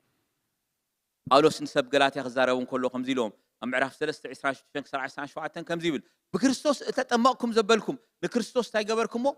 ለበስኩሞ እሞ ብእምነት ብኢየሱስ ክርስቶስ ኩላትኩም ውሉድ ኣምላኽ ኢኹም ኩላትኩም ብክርስቶስ ኢየሱስ ሓደ ኢኹም በዚ ኣይሁዳዊ ወይስ ጥራዊ የልቦን በዚ ባርያ ወይስ ጭዋ የልቦን በዚ ተባዕታይ ወይስ ኣንስታ የልቦን ናይ ክርስቶስ ካብ ኮንኩም ደጊም ዘርኢ አብርሃም ኢኹም ከምቲ ተስፋውን እንታይ ኢኹም ወረስ ኢኹም ይብሎም ማለት ሰብ ገላትያ ፀገሞም እዚ ነይሩ ሓቂሮ ፀገሞም ካብቲ ኣህዛብ ምዃን ናብቲ ኣይሁድነት ምቕያር ኣዝዮም እሽገሩ ነይሮም ንምድሓኖም ምክንያት ክኾነሎም ዝፀልደልዩ ነይሮም ኖ ታስተጠመቕኩምላ ምጥማቕ እታ ብክርስቶስ ተጠመቕኩማ ምጥማቕ ንሳ እንታይ ኣጌራትኩም መሲኩም ንክርስቶስ ኢኹም ለቢስኩሞ ኢኹም እቲ ናይ ክርስቶስ ምልባስ ድማ እንታይ ገይርኩም እዩ ውሉድ ኣምላኽ ገይርኩም እዩ በዚ ኣይሁዳዊ ጥራውን ዝበሃል የለ ካመእተዊት ናብ ኣቦ ሲ ዓይነት እያ ምዕራፍ 2 ኤፌሶን ብስግኡ ዝቐደሰልና ሓድሽን ህያውን መንገዲ ናቱ ብስግኡ ገይሩ እዩ ኣእትዩና እዩ ዝብለና ኣምላኽ ስለዚ ምእታው ዝረኸብና በዚ ስጋዚ ኢና እታ ሓንቲ መዓልቲ ጎይታ ዝተቐበልናላ መዓልቲ ንዝምር ኢና ምሽ ተናዕኻ ዝፈለጥ ኩላ መዓልቲ ኢልና ምሽ ንዝምር እታ ዝፈለጥናላ መዓልቲ ቅዱሳን ኣሕዋተይ እቲ ዝኾናዮ ምዃን እቲ ሽዑ መዓልቲ ኣባና ዝተፈፀመ ምፍፃም ገና ኣይተረዳእና ኣዝዩ ብዙሕ ነገር እዩ ኮይኑ ማለት ቀሊል ይመስለና ብስብከት ዕሽነትን ብእምነት ዕሽነትን ከም ዘለዎ ብምቕባልና ንጎይታሲ ድሒና ኢልና ጀመርናያ ጉዕዞ ኣብ ሰማያት ንሽምና መፅሓፍ ጥራይ ዘይኮነስ ውሉድ ኣምላኽ ምዃን ጥራይ ዘይኮነስ ናይዚ ሰራዊት እዚ ናይዚ ስጋ እዚ ኣካል እያ ጌራትና ስለዚ ሓድነትና ንሕና እንምስርቶ ነገር ኣይኮነን ኣምላኽ ድሮ ብወዱ ብየሱስ ክርስቶስ ዝፈፀሞ ሓቂ ማለት ንሕና ከዓ ብእምነት እንታይ ኢና ጌርናዮ ወሪስናዮ ናህና ጌርናዮ ማለት ኣሜን ዶ ክሰምዕ ኣምላኽ ዝተመስገነ ይኹን ታስዋይ እምበኣር ሓንቲ እምነት ከዓ እንኮላ እዩ ዝብል ማለት ኣምላኽ መስገን ሓንቲ ሓደ እኳ ከይምካሕሲ ካብ ግብሪ ኣይኮነን ብእምነት ብፀጋ ኢኹም ድሓንኩም እዚ ከዓ ውህበት ኣምላኽ እምበር ካባኻትኩም ስለዚ ኣነ ምድሓነይ ወላ ሓንቲ ዘሰዓብክዎ ነገር ስለ ዘየልቦ ዘመክሕ ነገር የብለይን ማለት እዩ ኣምላኽ ዝተመስገነ ይኹን ኢየሱስ ክርስቶስ ጎይታ እዩ ኣሜን ዶ ክሰምዕ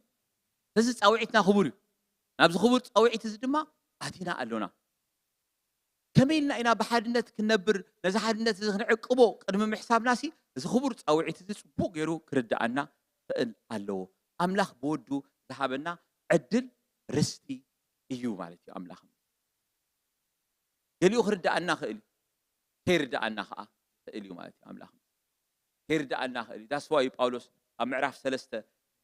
ሰብ ኤፌሶን ክፅልየሎም ተገደዶ ማለት ተዛሪቡ ምስ ወደአ ምዕራፍ 1 2 3 ምስ ወደአ ቅድሚ ናብዚ ሓሳብ እዚ ምውራዱ ምንስ ኢሉሲ ከምኡ ኢሉ ኣምላኽ ምዕራፍ 3 ብፀሎት እዩ ነቲ ጉዳዩ لازمو ማለት በእንት ዝውን ናብታ ኣብ ሰማያት ኣብ ምድርን ዘሎ ኩሉ ወለዶታት ብኡ ዝስማ ኣቦ ብብርከይ እምብርከኽ ኣለኹም ብመንፈሱ ኣብቲ ናይ ውሽጢ ሰብ ብሓይሊ ምእንቲ ክትብርትዑ ከምቲ ሃብቲ ክብሩ ክህበኩም እጸልይ ኣለኹ ክርስቶስ ኣብ ልብኹም ብእምነት ምእንቲ ክሓድር ኣብ ፍቕሪ ሱር ሰዲድኩምን ተሰሪትኩምን ምስ ኩሎም ቅዱሳን ምግፋሑን ምንዋሑን ምዕማቁን ቁመቱን እንታይ ምዃኑ ምስትውዓል ክትክእሉ እሞ ነታ ንፍልጠት ሓለፍ እትብላ ፍቕሪ ክርስቶስ ክትፈልጥዋ ካዕ ኩሉ ምልኣት ኣምላኽ ምእንቲ ክትመልኡ እጸልይ ኣብቲ ተገብረ ምስጢር ኣብቲ ዓቢ ነገር ኣብኡ ምስ ኩሎም ቅዱሳን ምግፋሑን ዕምቀቱን ስፍሓቱን ክትርእይዎ እደሊ ኣለኹ I want you to understand this ዕምቀት ምስመን ኩሎም ቅዱሳን ኮይንካ ማለት ኣምላኽ ሶል ጆርኒ ስለዘይኮነ ማለት እዩ ኣምላኽ ወላ ምዕራፍ ሓደ ዝጸልዮ ጸሎት እንደርኣ ኣንቢብናዮ ከምኡ ዝብለና ኣምላኽ ንጎይታና ኢየሱስ ክርስቶስ ካብ ሙታን ምስ እንተስኦ ሃብቲ ርስቲ ክብሩ ኣብ ቅዱሳኑ እንታይ ምዃኑ ክፈልጡ ጽልየልኩም ኣለኹም ምስ በለስ ኣምላኽ ንክርስቶስ ካብ ሙታን ኣተንስዩ ኣብ የማኑ ኣብ ሰማያት ምስ ኣቐመጦ ኣብታ እትመጽእ እምበር ኣብዛ ዓለም እዚኣ ጥራይ ዘይኮነ ኣብ ልዕሊ ኩሉ ሽመትን ስልጣንን ሓይልን ጎይትነትን ዝመዘበለ ስምን ምስ ኣርኣሶ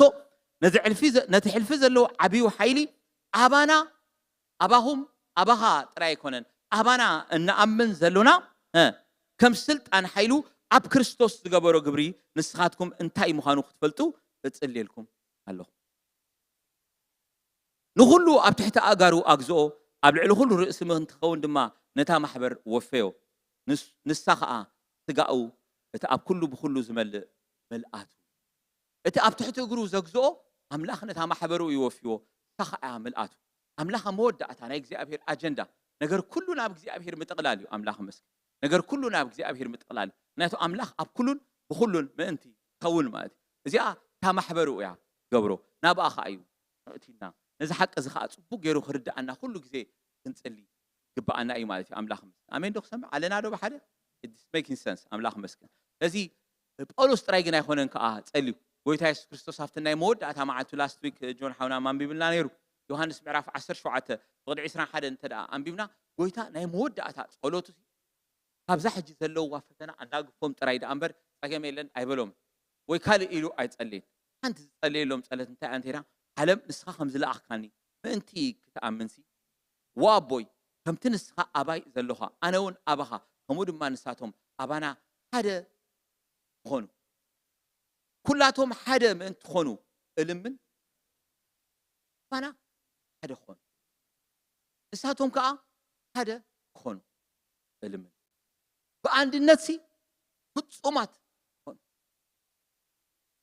ፐርፌክት ሆኑ ማለት አምላክ ጳውሎስ ለዚህ አብሪሁልና አለው መቼም በአንድነት ፍጹማት መሆንሲ ታኢና ባኽንከውን ሓደ ዲና ክንከውን ሞ ከምቲ ሐዋርያት ዝገበሮ ኣብ ሓደ ገዛ ይቀመጥ ደሞ ዘለና ንብረትና ንሽጥ ዶ ከምኡ ዶ ንግበር ሐዋርያት ከምኡ ገይሮም ነይሮም አምላክ መስገን ታኽንዱ ኸይዶም ማለት እዩ አምላክ መስገን ታኽንዱ ኸይዶም ሁሉ ኸ አንታይ ነበሩ ብለና ብርኪ ነበሩ ብለና አምላክ መስገን በሐንሳ ነበሩ ብለና they took this literally ማለት እዩ አምላክ መስገን ከምኡ ኾይኖም ነበሩ ነይሮም ማለት ጳውሎስ ነዚ ድሒሩ ኸረዳእና ኸሎ ምናታ ከምናልባት ከምኡ ስትራይፍ ከይንገብር ግን እንታይ ዝብለና ዘሎ መሲኩም ኣብ ፊልጵ ምዕራፍ 2 እንታይ ዝብል ኣተሓሳስባና ምሾ ሓደ ሓሳብ ክትገብሩ ኣመለኻኽታኹም ሓደ ክኸውን ትጉምትኹም ሓደ ክኸውን ራእይኹም ሓደ ክኸውን ኣጀንዳኹም ሓደ ክኸውን እዩ እቲ ር ማለት እዩ ኣምላኽ በአንድነት ፍጹም ምዃን ማለት ዳይቨርስ ምዃንና ጎይታ ዓላሙ ዓለም ብምልእታ ኣብ ጎይታ ክትጥቕለል ስለ ዝኾነት ዓለም ብምልእታ ኣብ ሓንቲ ንእሽተይ ናሕሲ ገዛ ክትቅመጥ ከም ዘይትኽእል ፈልጥ ስለ ዝኾነ እቲ ፃውዒት ንሱ ኣይነበረን ማለት እንታይ ደኣ ኣሉ እቲ ኣጀንዳ ግን ሓደ ክኸውን ግን ናይ ግድነት እዩ ማለት እዩ ኣሜን ዶ ኣምላኽ ኣጀንድኡ ሓደ ክኸውን እዩ ዝደሊ ማለት ስለዚ ኣብ ኣጀንዳ ኢና ክንሰማዕ ዘለና ማለት እዩ ኣብ ኣጀንዳ ኢና ክንሰማዕ ዘለና ኣብቲ ዝግበር ተግባር ኢና ክንሰማዕ ዘለና ማለት እዩ ኣምላኽ ዓለም ድማ ከምቲ ንኣይ ዝለኣኽካንን ዘፍቀርካንን ከምኡ ንሳታት ንዓኣቶም ከም ዘፍቀርካዮም ምእንቲ ክትፈልጥ ሲ ንሕዳ ሓደ ከም ዝኾና ኣባታት ኣነ ኣባታቶም ንስኻውን ኣባይ ሓደ ምእንቲ ኮኑ ኣነ እቲ ዝሃብካኒ ክብሪ እዎም ስለዚ እቲ ሓድነት እዚ ጎይታ ኢየሱስ ክርስቶስ ዝኸውን ጸልዮ ንሱ ኦሬዲ ኣብ መስቀል ብምዃን ዝጠቕለሎ ዝፈጸሞ ሓቂ እዩ ማለት ፍጹም ውዱእ ሓቂ እዩ ብሕጂ ሓደ ንክንከውን ንፅዕረሉ ነገር ኣይኮነን ውዱእ መንፈሳዊ ሓቂ ንሕና ሓደ ምዃንና እዩ ማለት ኣብ ክርስቶስ ብምእታውና ጥራይ ሓደ ኮይንና ማለት ሓደ ኣካል ኮይንና ማለት ናይ ገዛእ ርእሰይ ዝብሎ ነገር ኩሉ ጠፊኡ ነዚ እኮ መፅሓፍ ቅዱስ ኣካል ዝበሃል ኤግዛምፕል ዝጥቀም ማለት ኣካል እኮ ናተያ ትብሎ ነገር እኮ የብላን ሓቂዶ ልቢ እግሪ እዝኒ ኩለንሲ ናተያ ዝብሎ የብላን እዝኒ ግን ካብ ዓይኒ ኣፀቢቓ ትፍለ ብመልክዓ ትፍለ ብፋንክሽና ትፍለ ብኩሉ ትፍለ ማለት በቀማምጣ ትፍለ ብኩሉ እያ ትፍለ ማለት እዝኒ ግን ናይ ኣካል ምዃና እዩ እቲ ፅበቃ ሓቂዶ ንበይና ብምዃና ወላ ሓንቲ ክትገብሮ ስለ ዘይትኽእል ኣብቲ ኣካል ምስ ኣተወት ኣይደንቲቲኣ ኩሉ ኣብቲ ኣካል ውሽጢ ዝሰመረ እዩ ማለት እዩ ምስቲ ኣካል ተሳሚራ እያ ትሰርሕ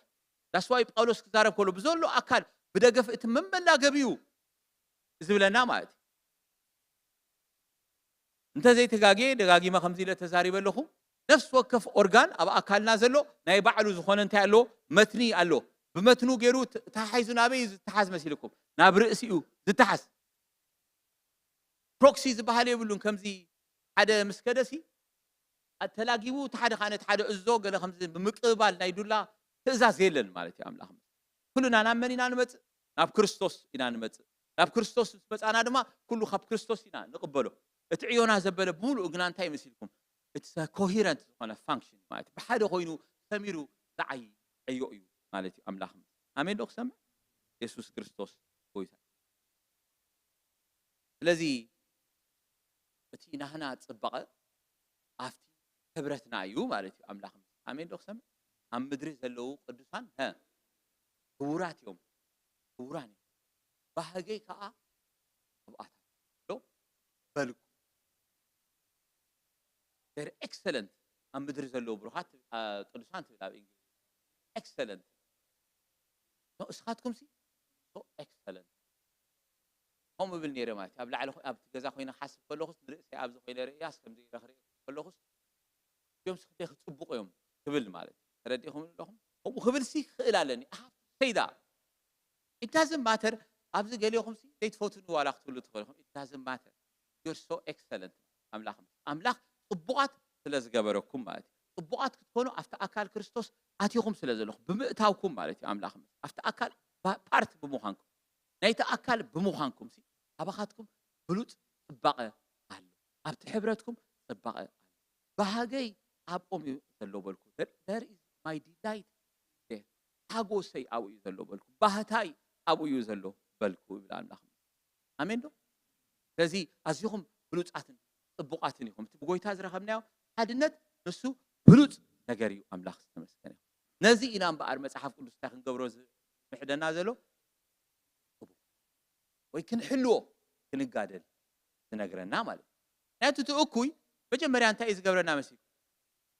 ከይትሰርሕ ተደኣ ኮይንካ ፈላለዩካ ጥራሕ እዩ ዘለዎ ጎይታ የሱስ ክርስቶስ ናብ መስቀል ክኸይድ ከሎ እንታይ እዩ ኢሉ ፀሊሉ ንጴጥሮስ ሰይጣን ከም ስርናይ ክሓሕኩም ስፍ ክገብረኩም ተመነ ኣነ ግና እምነትካ ከይጠፍእ ካኻ እንታይ ገበርኩ ሰይጣን ሓንቲ ኣታ ሽግሩ ማለት እዚኣ ተተዓዊቱ ፅቡቕ ፍልሊ ተቢሉካ ብትንትንትን ተቢሉካ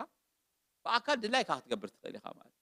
ናቱ ብኣካል ብዙሓት ዝእከቡ ኣለዉ ማለት ሰይጣን ኣይሰክፎን ማለት ኣብቲ ምእትእኻብና ኣይኮነን ዘሎ እቲ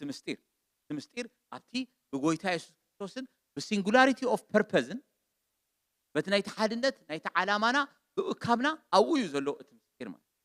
ኣሜን ዶ ክሰምዕ ኣሜን ዶ የሱስ ክርስቶስ ጎይታ ስለዚ ነዚ ክንሕልዎ ክንጋደል ነገረና መፅሓፍ ክንሕልዎ ክንጋደል እዩ ንፈጥሮ ሓድነት ኣይኮነን እዚ ሰማያዊ ሓድነት ስለ ዝኾነ መንፈሳዊ ሓድነት እዩ ሰብ ንሰብ ከላግቦ ኣይክእልን እዩ ከመይ ጌርና ኢና ምኾነላግቦ ንሕና ከመይ ጌርና ክንፈጥሮ ሰብ ናብ ሰቡ እዩ ዝኸይድ ሓቂ ዶ ዝብእ ከዓ ናበይ ዝኸይድ ከምቲ መልእዎ ማለት ሰብ ናብ ሰቡ ገለ ሰሚዕኹም ኣሎ ማስናው ጥራሕ ተንድ ዝገብረካያ ርእስኻ ከይድ ንሓቂ ናብቲ ናይ እግዚኣብሔር ነገር ክትመፅእ ሲ ኣይገብረካኒ ክለብ ክትፈጥር ሲ it's natural ማለት ዘይሰማዓካ ሰብ ተሎ ከተወግዶ ሲ it's all natural እንታይ ደኣ ሞ ክትገብር እሱ እኳ እቲ ካርናል ቢሄቪየር እዚ እዩ እቲ ስጋዊ ባህሪ እዚ እዩ ማለት ዘይሰማዓካ ገጹ ጽውገልካ ተወግዶ አንተ ጊዜ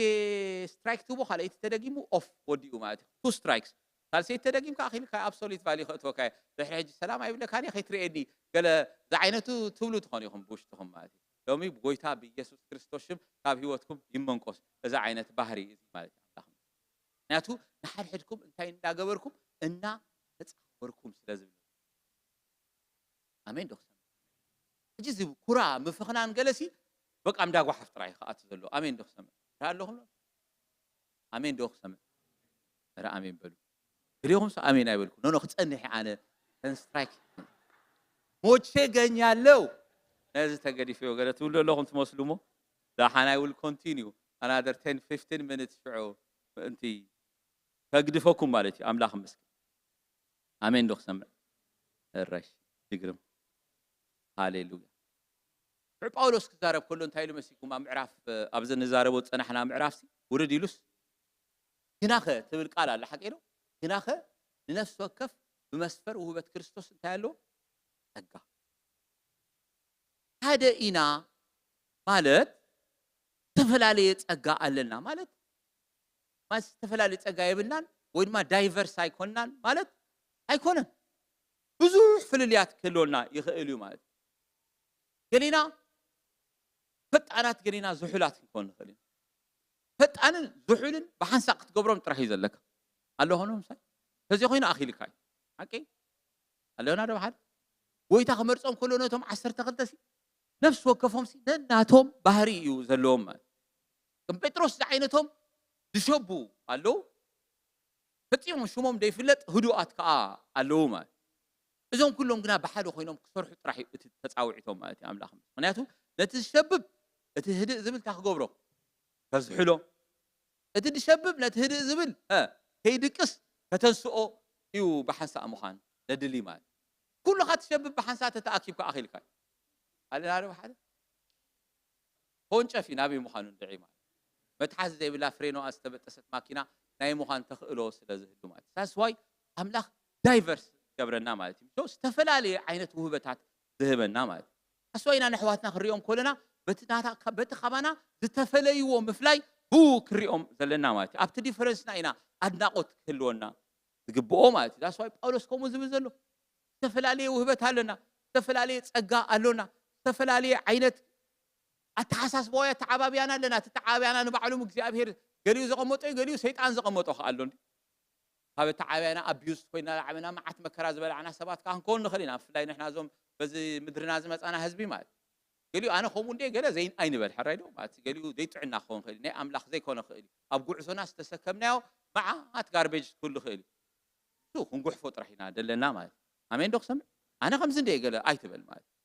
እንትቐየር እምበር ናብ ዝሓሸ ክትኮንሲ ትኽእል ኢኻ ኣምላኽ ዝበለፀ ሰብ ካባኻ ኣሎ ኣብ ምድሪ ዘለዉ ቅዱሳን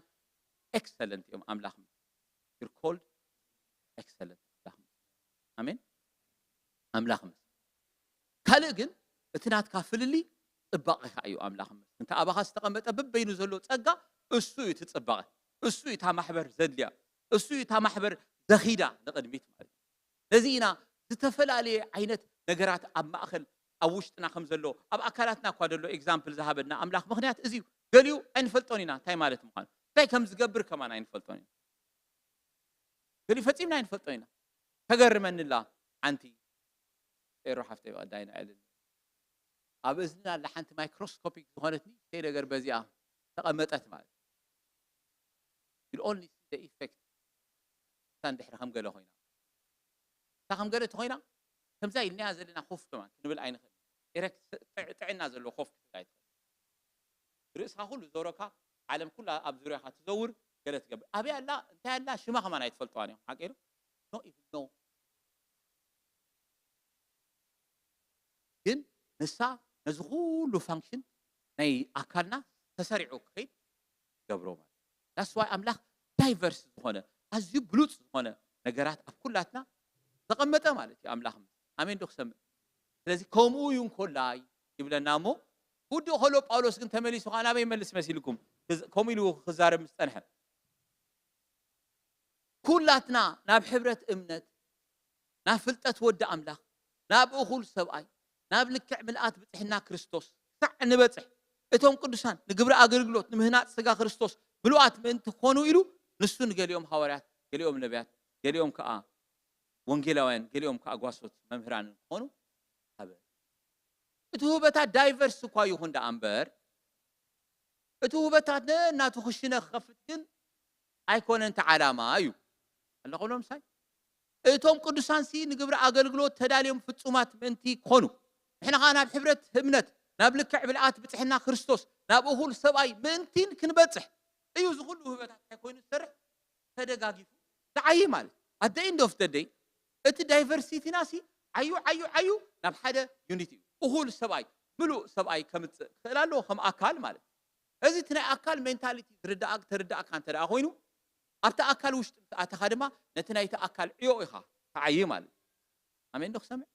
ወፂኻ ክትዓይ እንተደኣ ጀሚርካ ከም ሰብ ቆሮንጦስ ታኢድሲ ከምዚ ተዘይኾንኩ ዝበለቶ ናብኡ ይኣቱን እየ ማለት ብዙሕ ፅቡቅ ጌርና ተዛሪብናዮ ኮን ንኽእል ኢና ኣብ ቀፃሊ ከዓ ኣሕዋተይ ምናልባት ትንክፎ ይኾኑ ማለት እዩ ኣምላኽ ሓቂ ግን እንታይ እዩ ምስሊ እና ዳይቨርስ ምዃንና ናቲ ዩኒቲ መሪሱ እንታይ ዝኸውን ክኸውን ኣሎ ዘፀብቕ ደኣ ክኸውን ኣለዎ እምበር ነናህና ተራ ብምፅዋት ነፀብቆ ደኣ ክኸውን ኣለዎ እምበር ንሕና ነቲ ነናህና ተራ ሒዝናዮ ኣብ ኩርናዕ ንኩርናዕ ክንከውን ግን ኣይኮነን እቲ ፃውዒት ኣሜን ዶ ክሰምዕ ነቲ ሕብረትን ኮላይ ማክሲማይዝ ዝገብር ምእንቲ ማለት ብውህበትና ሕብረትና ህልዎ ኢና ማለት እዩ ኣምላኽ እዚ ካብቲ ባይዘወይ ሎሚ ቁርብተይ ንሕብረትና ዘስግእ ነገር ስለ ዘሎ ኣይኮንኩን ዝሰብኽ ዘለኹ ማለት እዩ ወላ ሓንቲ ኣጆ ዘሪስ ናት ኣብ ፅቡቕ ባይታ ኮይንና ኢና ኣብ ደጀን ኮይንና ኢና ንሰብኽ ዘለና ማለት እዩ ኣብ ውግእ ኮይንና ይኮን ግን ላኽ መስገን ኣብ ከምኡ ኮይንካ ክትሰብኽ ከለኻስ እንታይ መሲልካ ዓላማና እንታይ ክኸውን ዘለዎ መሲልካ ንሕና እንታይ ኢና ለሚድና መሲልኩ ውግእ ስለ ዝለመድና ፀላኢ ከይመፅእ ሕበር ጥራይ ስመር ጥራይ ገለ ኢና ሰሚዕና ኖ ሕጂ ፀላኢ የለን ንስመር እሞ ሽዑ እንታይ ክንገብር መሲልኩም ናብ እኹል ሰብኣይ ናብ ልክዕ ምልኣት ብፅሕና ክንበፅሕ ክንሰግር ኣሜን ዶ ክሰምዕ ካብ ምክልኻልሲ ናብ ምዕባይ ናብ ዝበለፀ ክንሰግር ማለት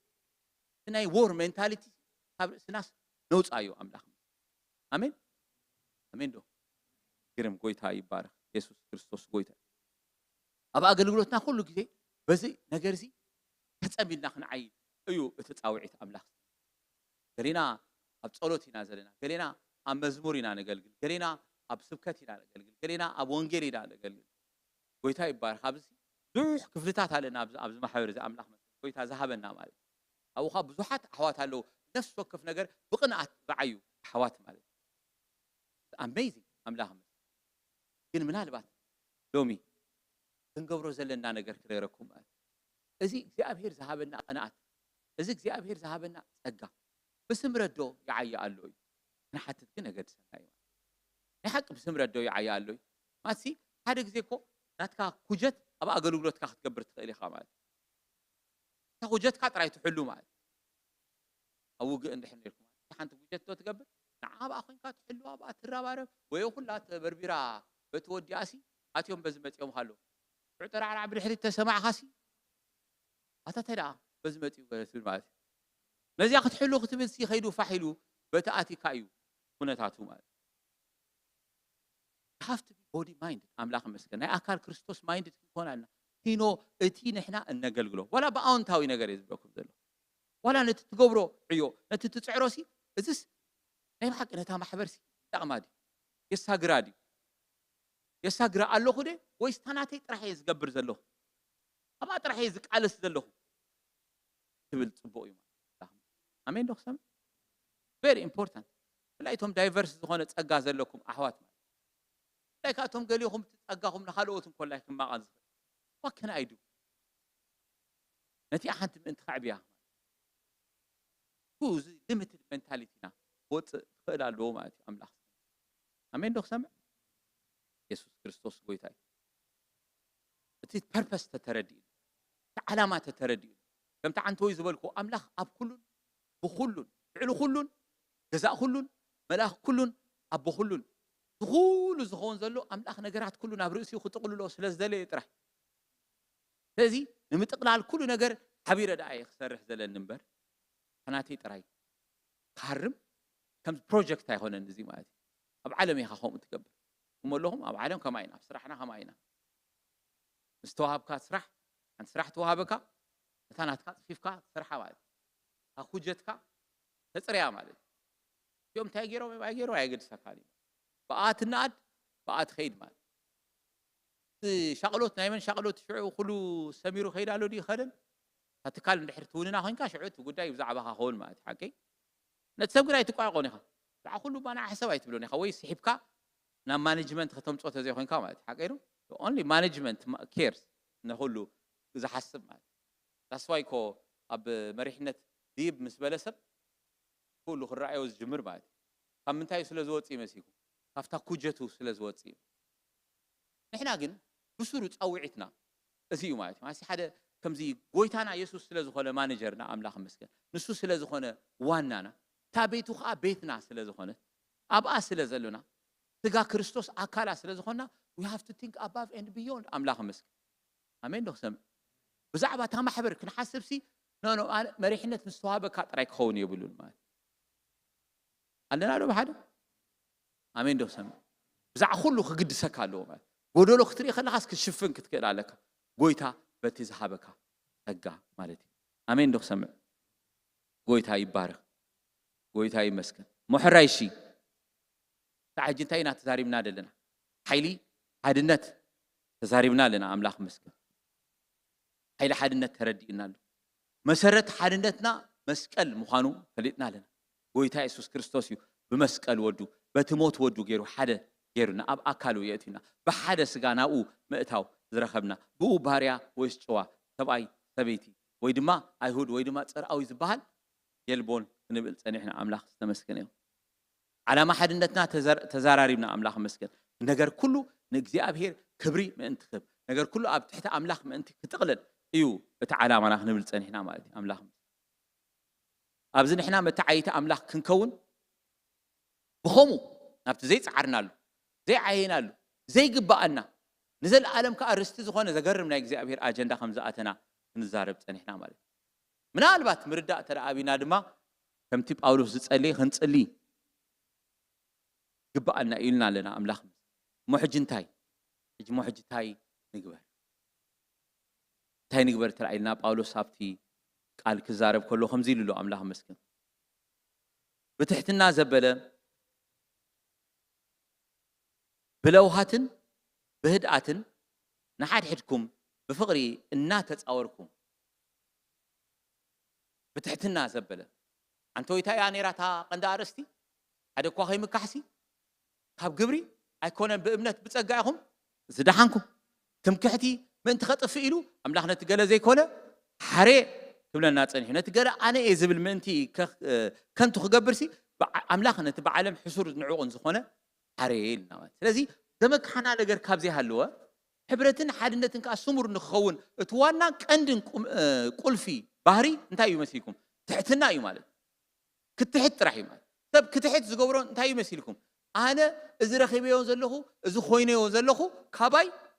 ኣይኮነን ኢሉ ምስተረድኦ ጥራሕ እዩ ማለት ናይ አምላኽ ምዃኑ ምስተረድኦ ጥራሕ ይቕልጥፍት ክብል ናይ መወዳእታይ ስለ ዝኾነ አምላኽ መስገን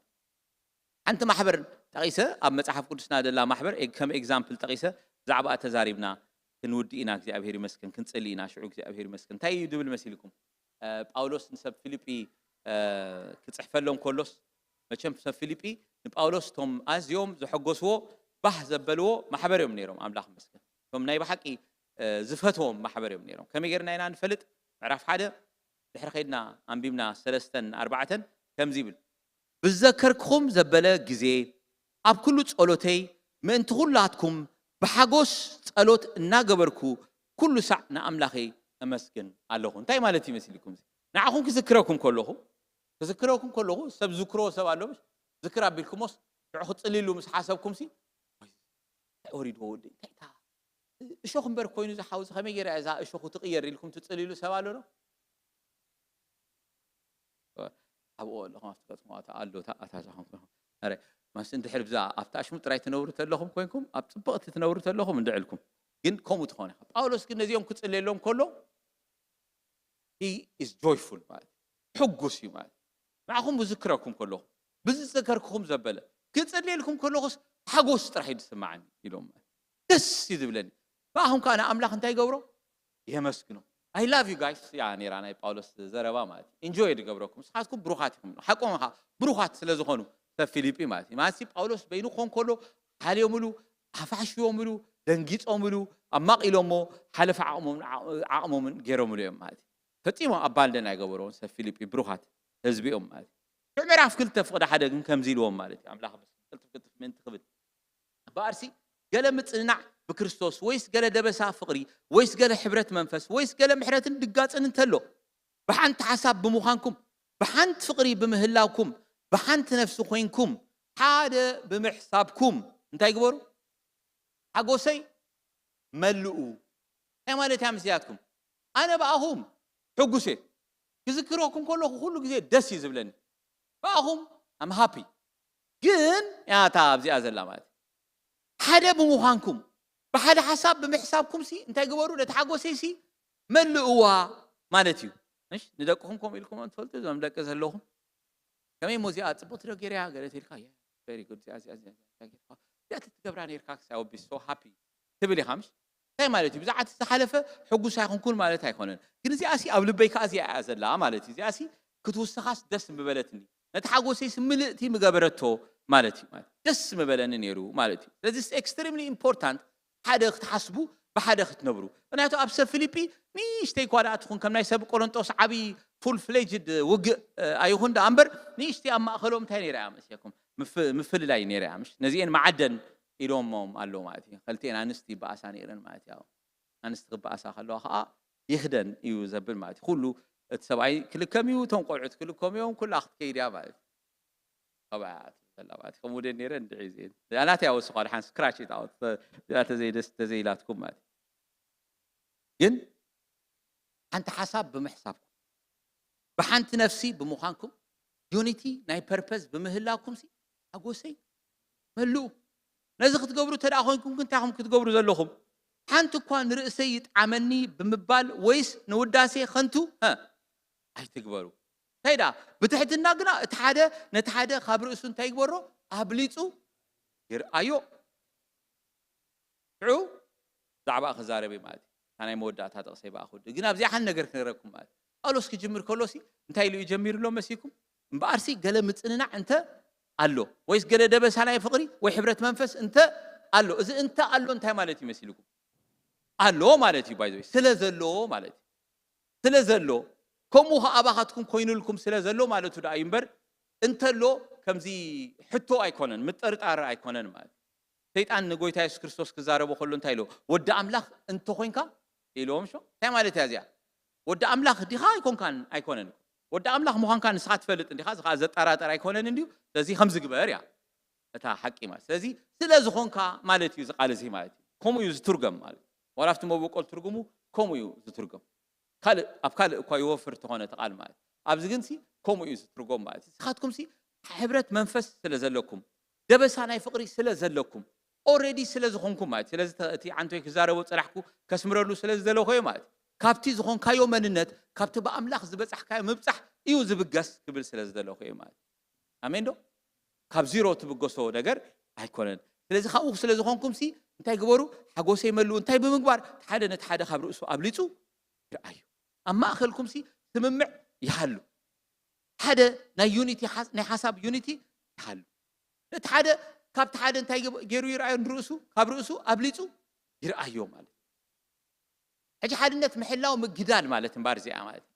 الله هنا عن توي تايلكم نيره قدر مالت جبها مراد فرابتها وريد كا جامبالة مقبار ترى أخوينا زياتها جامبالة مالت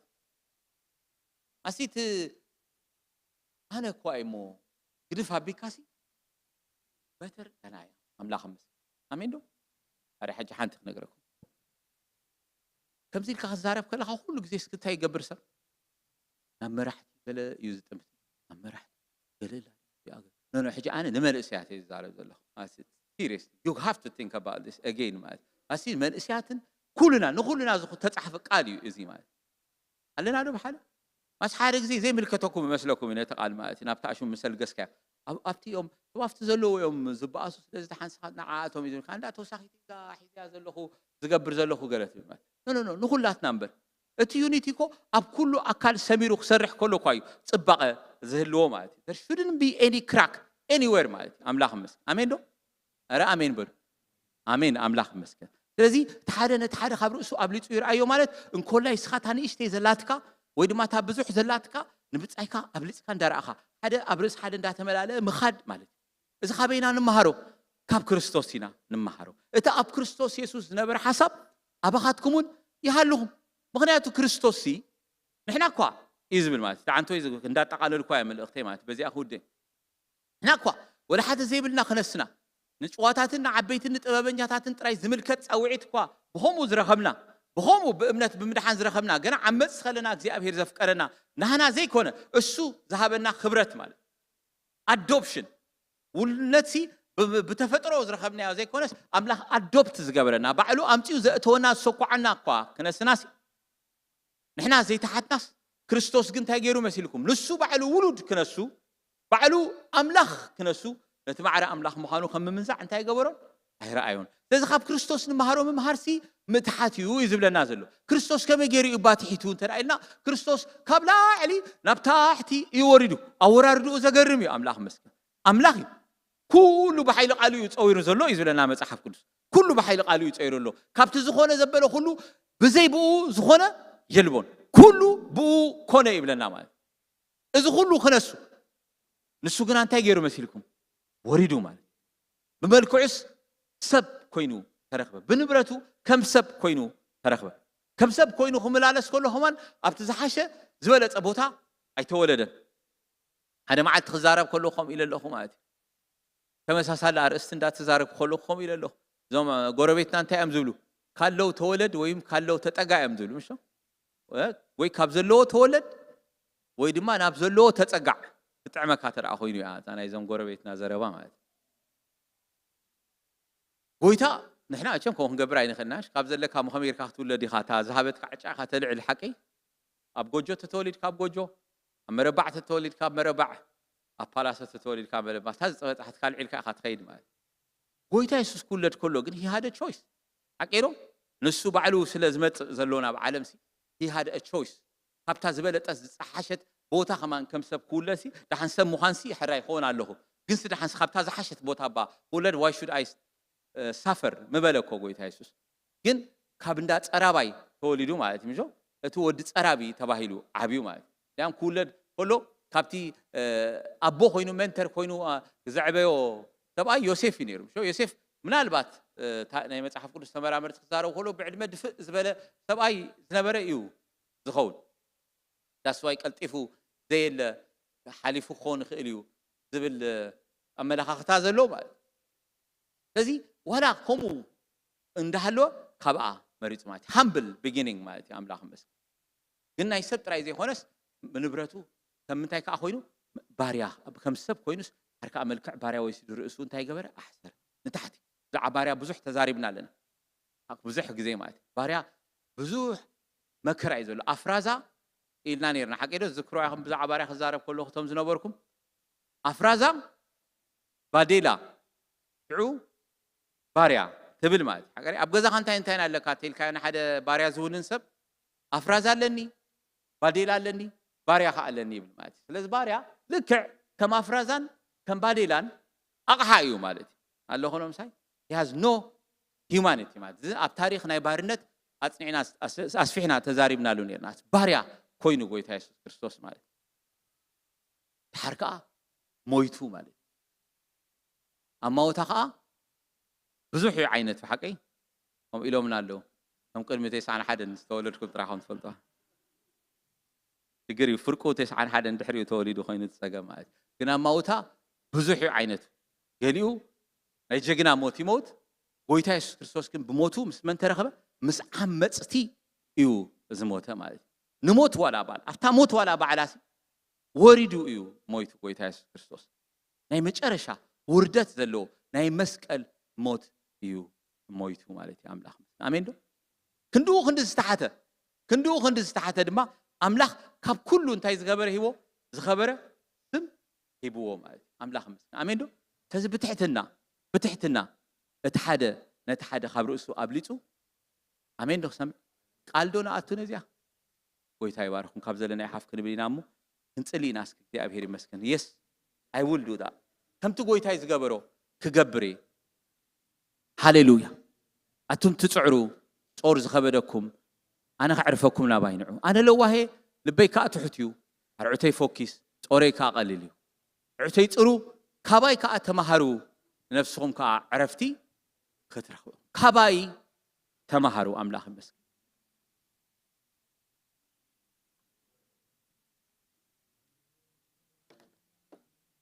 ክንጸሊ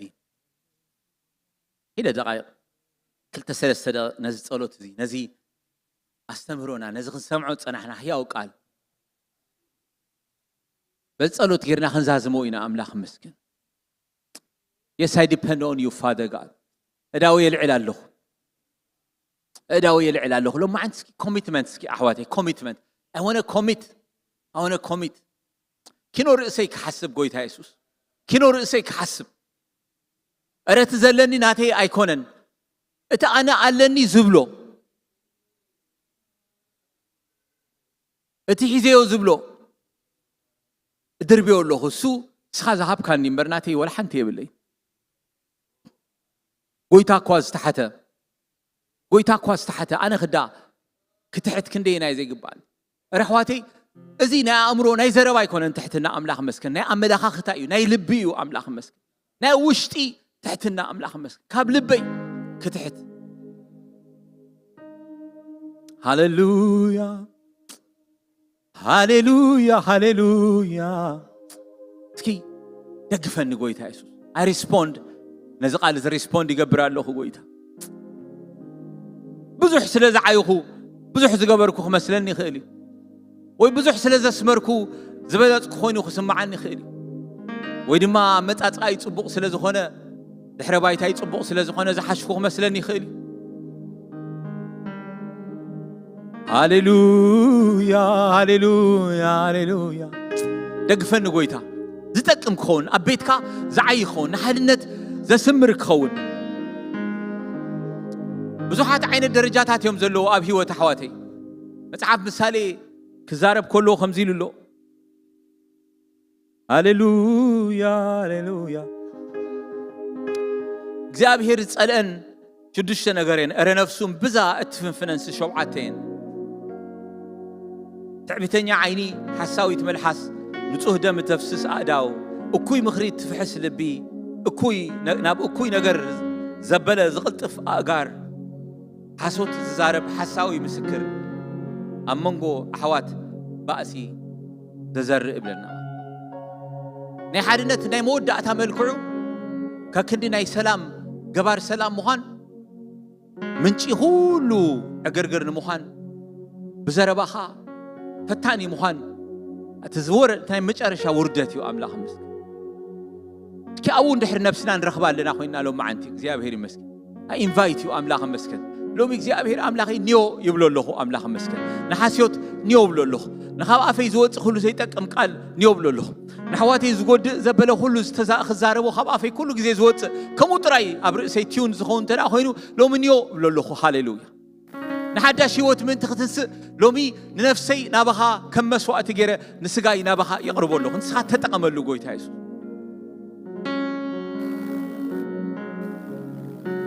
هاليلويا بتحال شنخ كاسي نمنتاي أنا نمنتاي نعي نمنتاي تتنكفة نبل ترى أخوينا هم أنت خيني بالأملاخ مسك لا تتعوركم سلازم بالأملاخ مسكن كتعور ما أنت قويتها دقفني لو ميك زياب هير مسكن أملاخ بارك كتعور حواتك سكمهم مكل هاليلويا نحوي كبر إسياب ليت أخريو زب خون زمق لك خون هاليلويا هاليلويا هاليلويا آمين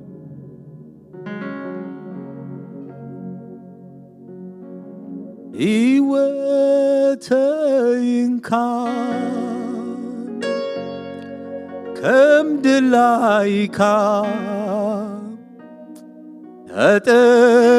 تتقملو قويتا انكا انكا انكا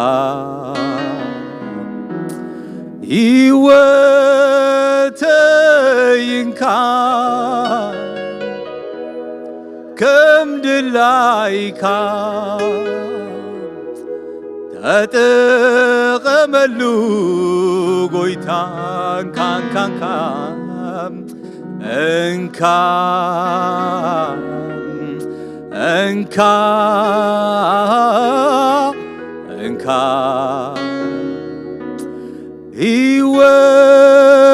ሕይወቴንካ ከምድር ላይ ተጠቀመሉ ጎይታ ካል አይጠቀመሉ ኃይል ካል አይጠቀመሉ ካል አይጠቀመሉ ኃይል ካል አይጠቀመሉ ክብረ ንስኻ ጥራይ ንስኻ ጥራይ ንስኻ ጥራይ በይንኻ ጥራይ በይንኻ ጥራይ በይንኻ ጥራይ ንስኻ ጥራይ ንስኻ ጥራይ ንስኻ ጥራይ በይንኻ ጥራይ በይንኻ ጥራይ በይንኻ ጥራይ ከምድር ላይ ጌርካ ከምዝደለኻዮ ከምድር ላይ ጌርካ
ከምዝደለኻዮ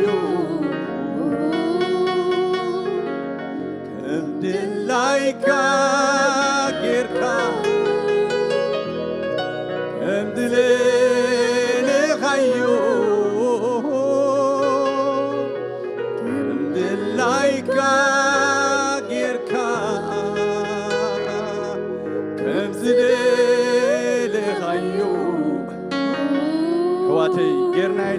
نمكحلو نجار يلن قويتا زخون لنا جنا يكوننا حواتي قويتا ذهبنا عدالو من حد حنا أملاخ مسجن بتا فقرهم كلاليهم يوم لنا أملاخ مسجن باند النتفت سمان كوني لنا لما تحف كدس حواتي زعار سنات راح ينحسب زقال زي تماهرنا دلنا حواتي كن مجزابير تحتي لنا رأسنا نهجز أيو فتسيمنا متحاتد لنا الحواتي أملاخ مسجن نحويك متشالو نحويك خونو نحوي كان عيك خون الليل أكل حد حدينا موي بالكالو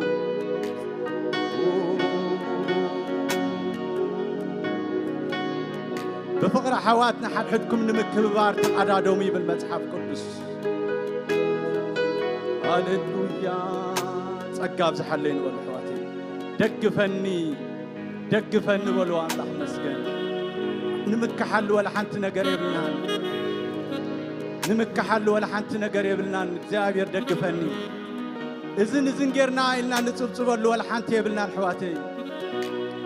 دقفنا أنت قبرنا ونتسقى أملاخ ينبر أخلن نبلو نجار يلن دقفني نبلو أكل حد حدينا مو حنت أكل تتسعيت بزلو تأكل يسكيلو زلو تأكل يسكيلو نحاد حويني حنت حفتي من سقاي ينعي دقفنا نبل حواتي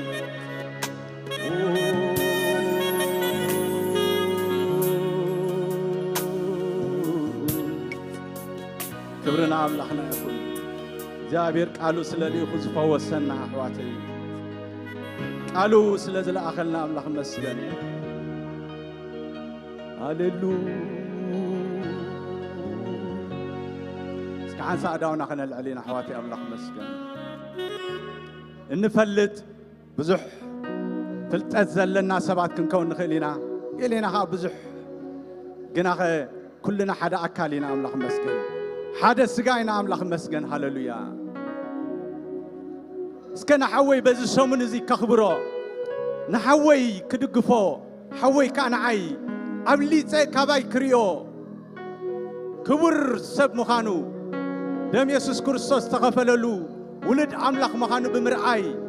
عزيه كخبرو ببلوت نجار كريو كم زي لولا زماراي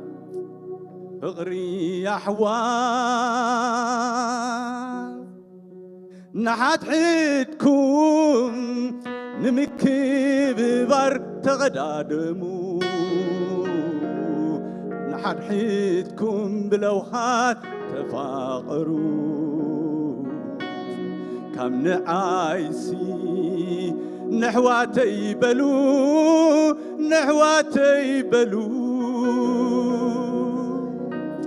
فقري يا حوار نحات حيدكم نمكي ببار تغدادمو